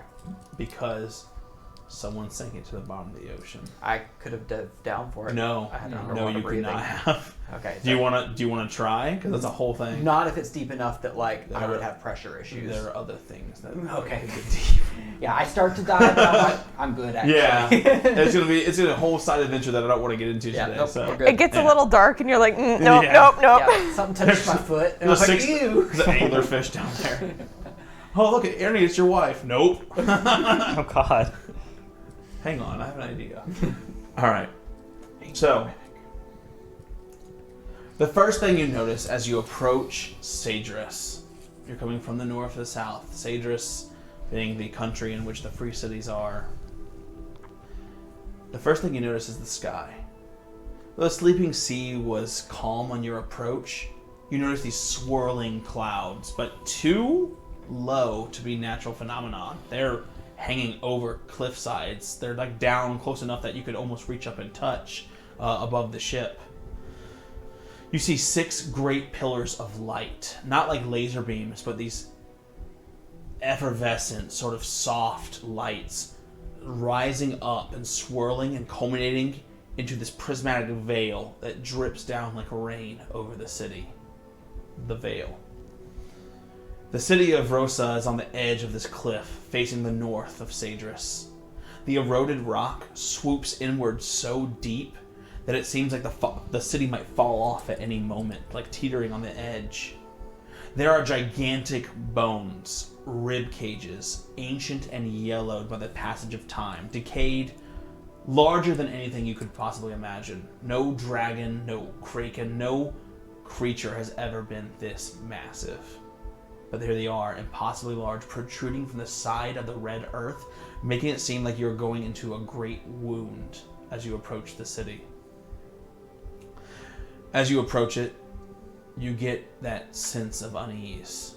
It takes you days after you've seen the city to go along the cliffside and walk up and travel. As you spot it, you can see that there is a madness within this place, apparent in its architecture. The form of the buildings are mismatched. Some are brightly colored, prismatic, chromatic, beautiful paints with spiraling stained glass. The others neatly ordered and planed. They are mismatched, cramped together, smashed and catty-cornered, like a child or several children who wanted to put their blocks on last. There's this busyness to it that's deeply uncomfortable in the way that the whole thing seems like it might collapse at any moment. You approach on the outskirts now, only a few moments walk from the city. Along the coast, you followed Thrain's lead, also with the scouting of your party, managing to avoid the main roads, instead taking a sort of more rocky ascent up to one of the 6 great gates of the city. Thrain takes the lead as you see one of the great gates. You can see the veil shimmering over it, and you can see no guards.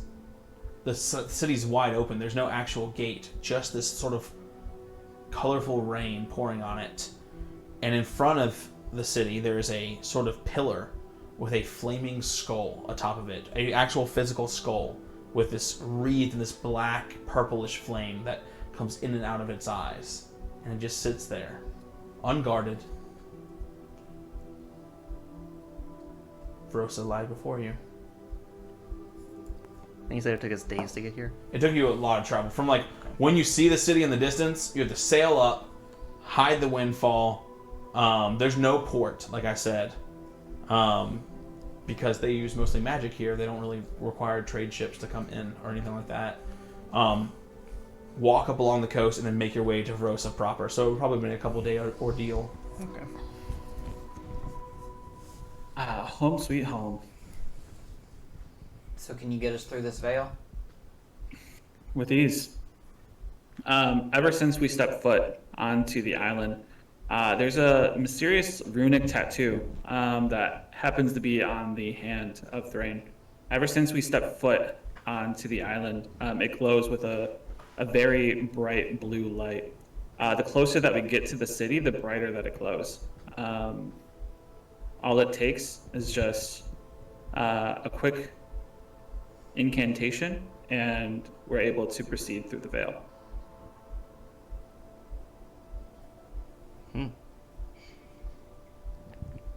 Welcome to the City of Spells. And with that, he does whisper quietly to his hand, and you see the skull open up, and you see the flames pour out of its mouth into the veil itself, sizzling away at it, and then it's just an open gate, just open archway, and you enter Vrosa. As you enter the city of Vrosa, that feeling of discomfort perhaps multiplies within you. You've been in metropolises before. I mean, the Castle Arling was no small town. It's a huge city. This city is even more cramped, even more populated.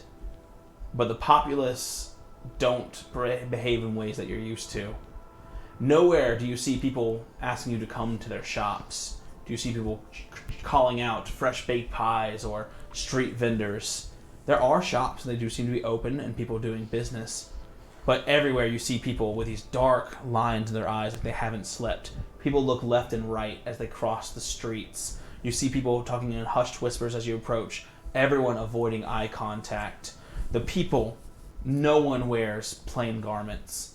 You see swirling bands of different tabards. You see dark crimsons, beautiful purples, lilac, ostentatious outfits everywhere. Even the more muted colors have something to them that you're like, oh yeah, I'm in a fantasy world right now.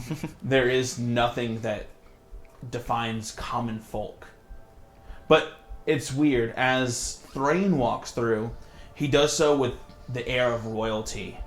He looks where he pleases. He stands straight up. And you notice people getting out of the way as he walks. And you notice several others. Once every 25 people, every score of people, there's someone that walks with this absolute air of confidence. People look away when they come near. People disband. They move out of the way.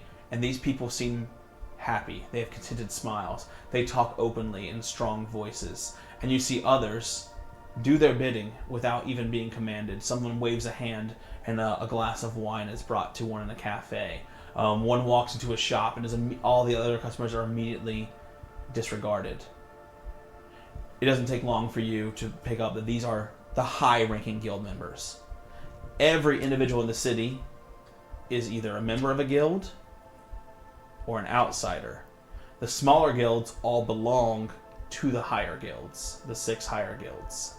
As we're walking ahead. in, the ones that I start paying attention to, the ones that are walking with that authority, do I notice like specific coloring Yes. or decoration? You see 3 men that all wear this. Actually, their robes almost look like metal. They have this chromatic chroma, like dark gray, charcoal gray to like pure white at the top. And the sheen is so perfect, they look like swords as they're walking through. They all have beards that are tied together. They all look like sort of like Gregorian monks. Like they have very serious haircuts, but long, grisly beards, dark circles on their eyes, bushy eyebrows. And they all have, I don't know why I said Gregorian, I don't know what a Gregorian monk looks like. And then Wow, stereotyping. I know, right? I just stereotype someone I don't even know. Sorry. And then they all have a hand rotting, decaying, a human hand, full hand, swaying from a chain on their neck, and you can see their hands, one hand is cut off. Ooh. Not matching, obviously, that or the outfit. I start to like my hair and beard start to shape into something a bit more fashionable, and I start trying to like. I pick up on some of the mannerisms of Thrain and the others walking, and I start trying to match this level of like walking with authority. Courtly graces. Yeah, Nice. starting to fit into the crowd a bit. Beautiful. As Ernie is doing that, Brooks kind of leans over and says, "So, we were just supposed to transport him here?" No, now that we're here, we're supposed to help him get some sort of item. Okay. It was one of those he'll tell us when we get here situations. I can't imagine it's going to be easy. This place is a lot more than I was expecting. Yeah, and he kind of like looks around. It sure is a lot. As you say that, you go past wonders that your sights have never seen. You see magical artifacts that people in Arla would have fought wars over, and this guy just seems to be like a street shop. You see goblets of eternal fire, elixirs of life. You see baby dragon eggs, people selling wyvern venom. You pass by, and there's a young child in a cage. Please let me out of here, please. And then you see the shop owner kick the cage, and it shifts into this snake that laughs. This place is full of wonders and things that are not to be believed. Thrain, where does the walk look as you approach your guild hall? Sorry, say that again. What does your walk look like as you approach your guild hall? What does it look like as you approach the Midnight Vigilant? So as you approach, off in the distance, you see what looks to be a giant mansion covered in shadows, like windows with like absolutely no light peering out of them. The closer that you get, the harder it is to see, even a few feet in front of you. Thrain can walk through this like nothing, as if it was bright daylight. His one singular pitch black eye starts to emit a small light as we approach like this, as we walk through the pathway approaching the Ebony Hall. And every step you take takes you out of that twilight and into the darkness. Now the fighting Brooks nature of is the... so he's like, I can't. I don't know. Yeah. So as you're walking, I'll grab onto you. It is now to the point where you guys are literally holding hands and Thrain is walking, and you're basically following using your senses. Even you with dark vision, this entire neighborhood, not neighborhood, but this entire area is now shrouded in this magical darkness. And as you step through, you hear, "Welcome home, Thrain." And as you approach in the darkness, you hear... and you can barely make out in the darkness. You can see glowing sort of faintly the sigil, same thing, the crescent moon between the points of the crest, this watchful eye, is the eye is animated, peering at all of you. And you can see and hear these massive golems. And you can hear this sort of like arcane whisper. You're not sure if it's being said auditorily, or if you're just catching mental magical glimpses of the conversation between Thrain and these golems. But you can see this sort of invisible light, and one of the golems reaches out its hand, and the other golem reaches out its hand, and there's sort of this brief momentary... and your vision begins to adjust. It's still as if you're in night, and you can barely make out shapes, but you've been granted sight within these halls. But it's like twilight. Like your eyes physically hurt to try and strain to see in this darkness. There are lights, but these lights seem to pull in the light and hold it there rather than expanding it out, creating this shadowed look where everything creeps around the corner. Every step has shadow. You can see one of the golems shimmers like a clear crystal, and the light seemingly peers out of it. And the other is, even with your new sight, pitch black. So dark that you can only see the eyes reflecting back at you, where you could, if it closed its eyes, you would run into it and not even see it.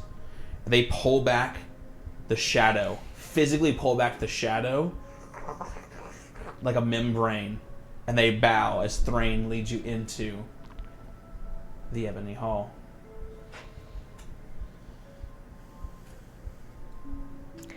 You know, I've seen some really weird shit. Like, a lot of really weird shit. But this is so cool. The Shadow Mage is very excited. Yeah, she's like, fuck yeah. It is so dark. I love it. I have normal ass human normal vision. I'm like, I do have some goggles for this, but they'll last for a minute. I gotta tell you, I'm good at seeing in caves and stuff, and this isn't it. I don't think it would make much of a difference for you.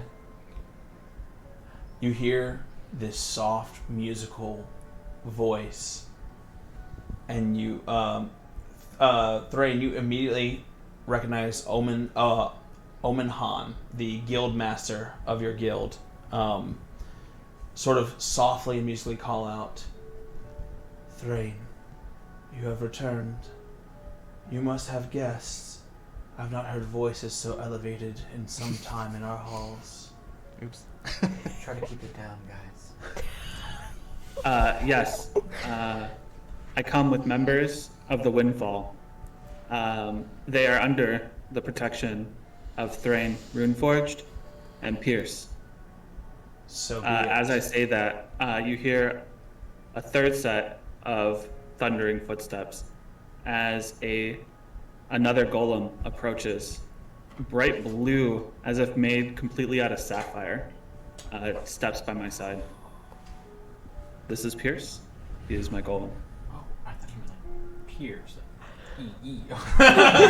my peers know this is his Pierce. Yeah, right. We're not at his level.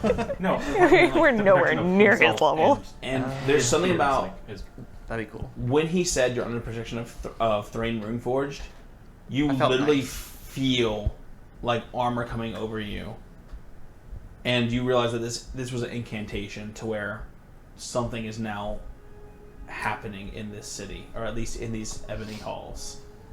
I reach in and strip my coin of comfort. You strip it.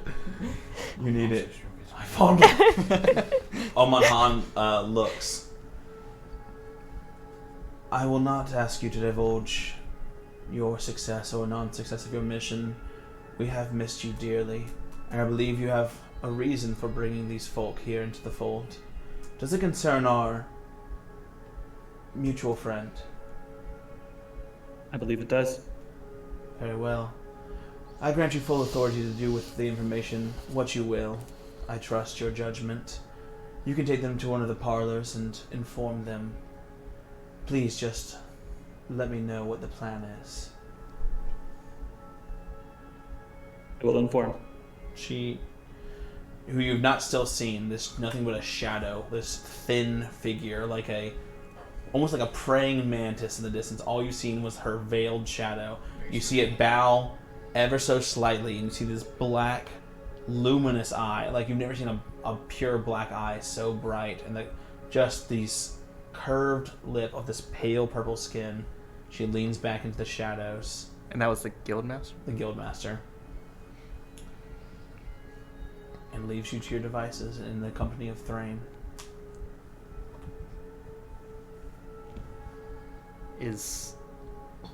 I almost feel like calling you Thrain is too informal.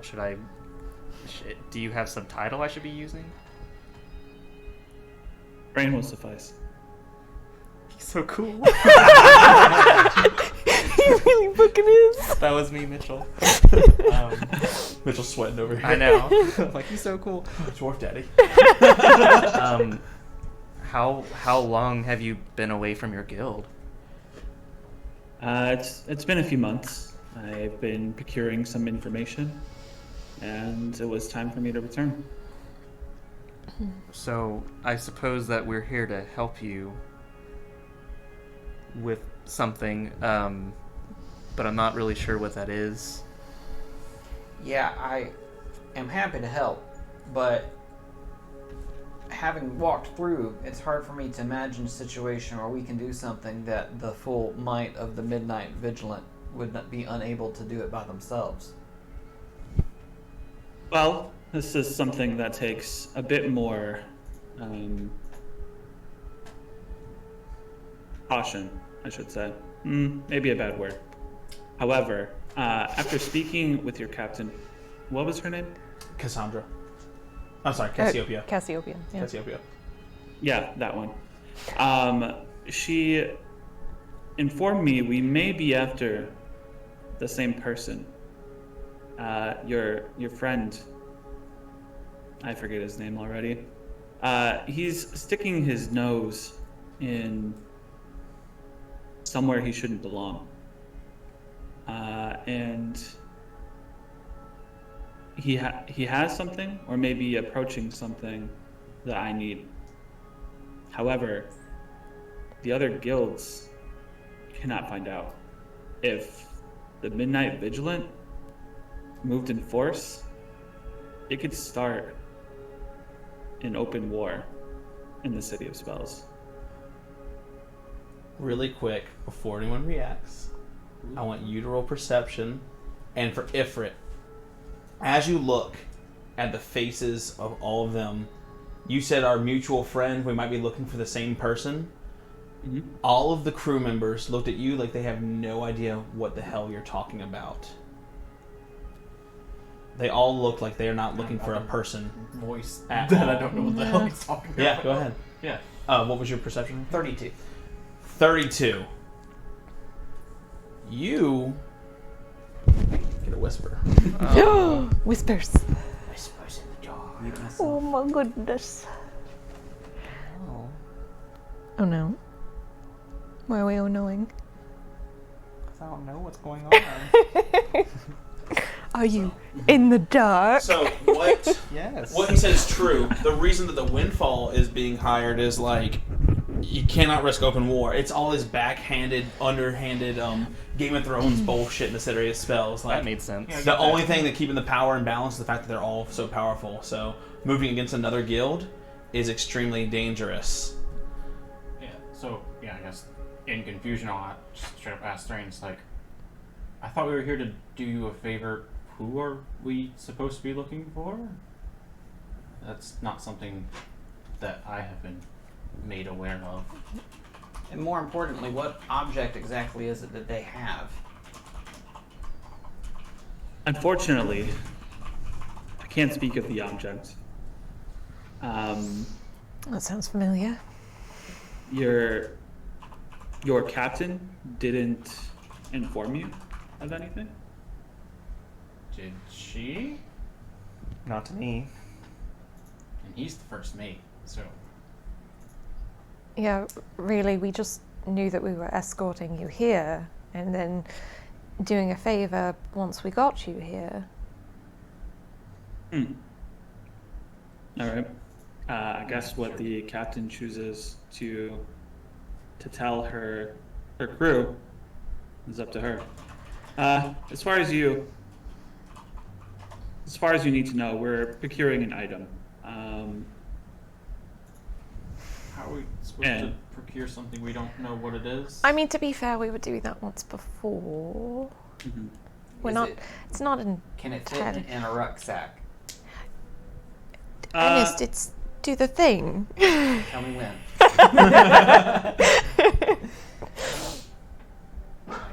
Yeah, there's a researcher who is meddling with, we'll call it a phylactery. And it's something that I need. And when you say we'll call it a phylactery, Some of us know what that word means. I don't know what that word means. Yeah, I was gonna say, can I like Arcana occultism? I mean, if you cast magic, you've heard the word phylactery before. Yeah. Now, could we call it something else? Something a little safer. I don't really know fully, but it has to do with like some blood magic, soul transfer, undead, evil shit. Oh, so par for the course. Yeah. I don't know. It sounds sticky. Is it dangerous to transport? Like, are we going to be Yep. in need of special supplies? Like, We'll need gloves. do we need a wagon? Well, We need- once yes. we secure it, I can take it. Okay. Um, Seems straightforward enough. yeah, exactly. And once I have this phylactery, the Windfall can do whatever it is that they like with protection from the Midnight Vigilant. So if this person is using this phylactery to make themselves into something like a lich or something like that, It's pronounced witch. they must be Is that, very powerful. is that a lizard witch? I wonder, are we even capable of helping with this at all? When your captain told me of your, he's looking for the right word to say, talents, Oh my god. I feel you guys are quite capable. Yeah, I mean, She does like to boast. you get a full view of our talents not too long ago. Yeah, and you all did very well. So what I'm hearing is Thrain orchestrated that whole encounter. Yeah, so he can it's, just it's, starting, it's starting to feel like a test. No. Well, I mean, I guess we don't have much of a choice either way. Not that I'm against helping, I wonder if we're gonna come out of this on top. I mean, how much do we know about where this thing is and where this person is that we're supposed to be finding? Well, I guess rather, how much do you know? Because we know nothing. I should have much more information on this location after talking it over with my guildmaster. As you guys are aware, I've been away for many months, and I had to end my expedition after receiving word that we may have the location. However, it has not been disclosed to me yet. That makes sense. I see. So then where do we stay in the meantime? Here? Yeah, under the watchful eye of Pierce. Pierce just raises. I also do love, I want to note the entire episode, that when someone's talking to Ifrit, they stare directly at the speaker. It's so fucking funny. Like, y'all are acting towards the speaker right now, and it's amazing. This is how actors feel with green screens. Where's my tennis ball? Like the Yeah, I was fucking about to Thanos say. head or whatever. Like, The little tennis ball that's amazing. moving. That's awesome. I love it. Hey, you pointed to it for the sound check. I don't did, wanna- yeah, I did point to it during sound check. I go, Ifrit, it's your turn. Oh, I love it. So, as you guys just sort of settle in, oh no, I pulled up the wrong screen. I don't want to see that. As you guys are discussing this, it's a moment of respite, and Oman Han, she comes in, and like a whisper, she just simply like calls out, Thrain, and you can see out of the shadows, like 3 fingers just pierce the veil of the shadow and just like kind of bid you, and then she just, without a footstep, disappears into the hallway. Fucking cool. Can we just live here? What if you guys just join the guild? Can we It's just no join the Windfall? guild? We Yeah. just change the name of the campaign to fucking Midnight Vigilant. Cass fucked up. She just kind of whispered, Amherst, do you think that it's... Maybe. Is it within our wheelhouse? Yes! I have to do some research later. This just gives me the heebie-jeebies. Do you think we're being watched, Cordelia? Oh, I can assure you you're being watched. I was gonna say. From the shadows. I was gonna say, Like a giant The golem is magical still eyeball. there looking at you guys. most certainly since we've entered the house, yes. Maybe even before.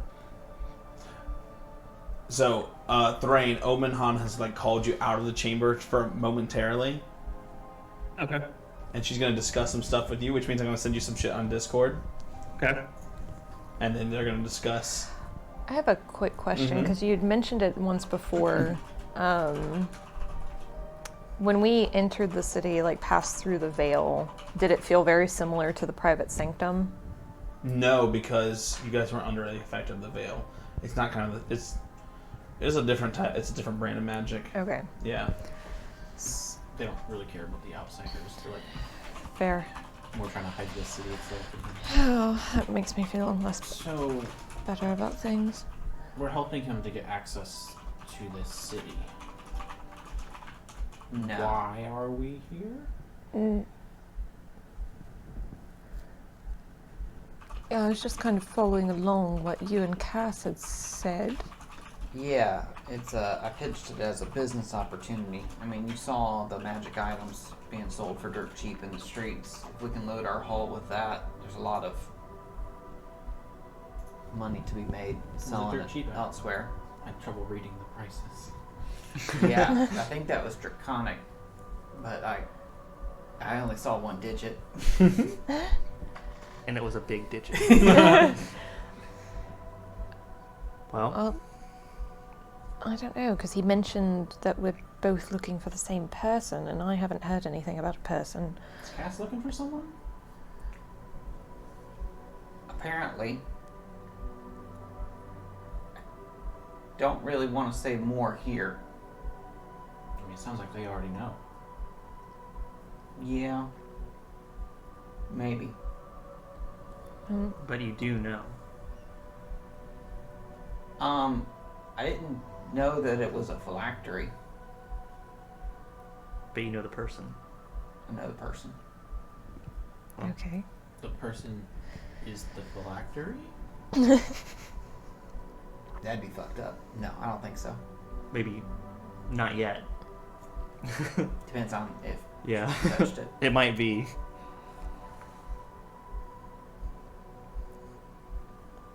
The And if thing it that's- is, that's kind of... The thing that's got me a little bit fucked up right now, and he drops his voice.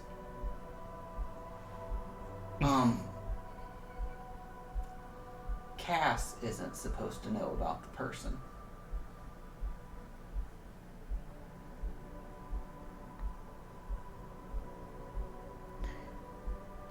But you Mm-hmm. Yeah. Then it's someone you know. Someone I know. Thrain knows Of. and has a phylactery, Mhm. whatever that is. Yeah. Is the golem still in the room just staring at us? He's backed up. Is it okay if I imagine him in like butler attire? You ask Ifrit that question. does he wear butler attire? Oh, you're asking me? Yeah, it's your golem. I don't want to Oh, yeah, assume. absolutely. He's Oh, dressed yeah. He's got a little obsidian tuxedo. Yeah, I kind of just imagine him sitting And there like a little black rose in his like a towel, like, lapel. doors over, like, ready Yeah. to- Okay, listen. Y'all remember a few months back we came across that creepy island? Which one? The There- first one. The one I burned. Oh, Yes. very creepy island. Yeah. So, I've been trying to find out more information. About the creepy dude in the basement? Mm-hmm. And the woman here, I heard that she was investigating.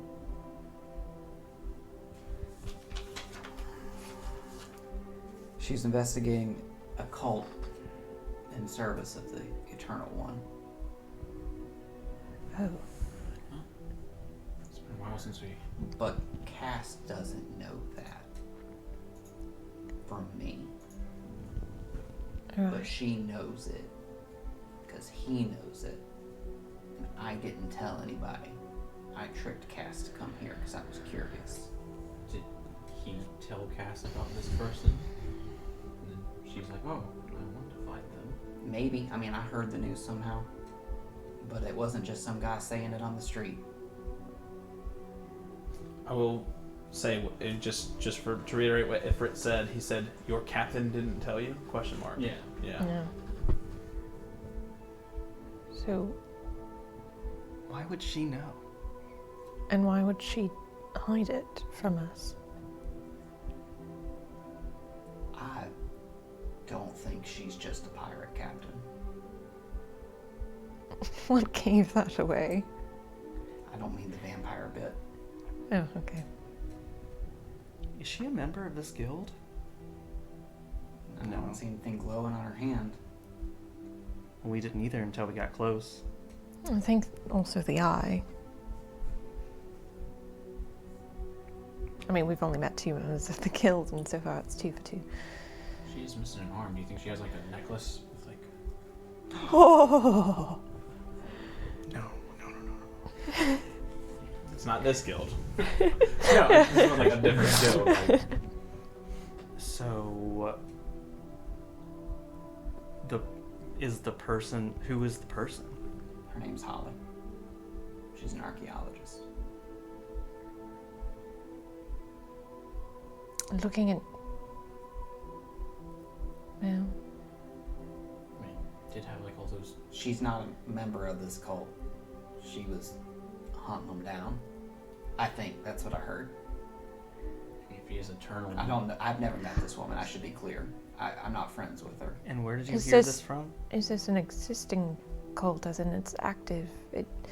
I don't know much I about didn't get a lot of archaeology, details. but I would imagine it would be I heard old. this back in Lindy Winlock. So, Kai, he's been quiet for the whole time. You say the word Holly. What kind of woman is she? An archaeologist? Yeah. Is she human? I don't know that I know that information. You were told she was a You dwarf. were Okay, told. yeah, okay. Yeah, no. She's a dwarf. Kai doesn't say anything. He just nods. I'll be back. There's something I need to see too. Wait, is she on one of your lists? I'll be back. And Kai excuses himself from the party. I feel like a lot of this is things we should have been talking about before we got here. I don't know, just throwing that out There there. was like a whole 18-day period where Like we were sailing in the private sanctum. We could have talked about things. I didn't even think to ask why we're going here. Oh, the COVID laugh got me. Oh no, my lungs. Like, it's fine. Yeah, It's fine. I mean, I meant to like figure out where we were going and all, but it was It was like someone so made the fast. story go too fast. Something about Speaking Thrain of- being so confident made it seem like we were going to the right place. I didn't even think to. I didn't know- Yeah, I speaking of the didn't know story that- moving fast, the shadows I open, didn't know there was more and to you it. hear the footsteps of Omen Han, Didn't say anything but we just said. heralded by Thrain walking in. Thank you so much for your patience. Her voice is just like a soft harp, low string notes coming from the corner. She's not stepped out of the shadow, but you always get glimpses of her slender hand, her plain white dress, just the side of her face, always this hint of her, but never quite seeing her full shape. Thrain and I have had a moment to discuss, and he is ready to divulge the next step in your service to us. All right. Thrain, Thrain steps forward. So, the reason we called you in is we need you to infiltrate the sorry, one second. The hands of Kroon. Our mutual friend has been housed by them. you recall, as he says, the hands of Kroon, the wizards you saw. Little hands. Yes. Which I googled a picture of Gregorian monk, and I don't think I was offensive. I think I was accurate. So apologies to any Gregorian monks who watch this It can be channel. offensive and I was using it as Yeah. great inspiration. They're the wizards you saw with the silver gray robes and the hands hanging around them. And as Thrain informs you, they are masters of that secret art known as time magic. Great. And so that's where we'll end our episode for today, knowing that a heist must be planned. Heist. A heist So must bad be at planned to thinking. retrieve a phylactery. All right, that's gonna end our episode. Thank you so freaking much, Ifrit, dude. Your character was Yeah. amazing. So Yes, cool. thank We're you. so Very cool. There was- Thank you guys all for having me. I Dude. really appreciate it. Thank you for being here, man. It was so much fun having you here. Thanks for being our guinea pig too. I did not know how this was going to work out. So thank you, and for bearing with all the technical difficulties and the communication difficulties and stuff like that. Thank you so much for that, man. Yeah, you guys pulled it off flawlessly. Thank you. Yeah. Are you All going right. back next week or? We will have to discuss Ifrit coming back as a guest star whenever his schedule allows, because he's a very busy boy. But Yeah. man, I would love to have you and Thrain back anytime. Anytime, welcome at the table, my dude. Yes. Yeah, it might not be the last time you see him. All right. So be sure to check us out, y'all. That's going to do it for today. Be sure to check us out on YouTube. Follow there. And you'll catch us for the rest of the streams along the week on Mondays and Thursdays as well. Thank you all very much for being here. I love all the support. Thank you to the lurkers and the people redeeming. And we'll find out what happens next time in the City of Spells. Good night, y'all. Bye. Nice. Oh, it's different because we're not in the sleeping sea.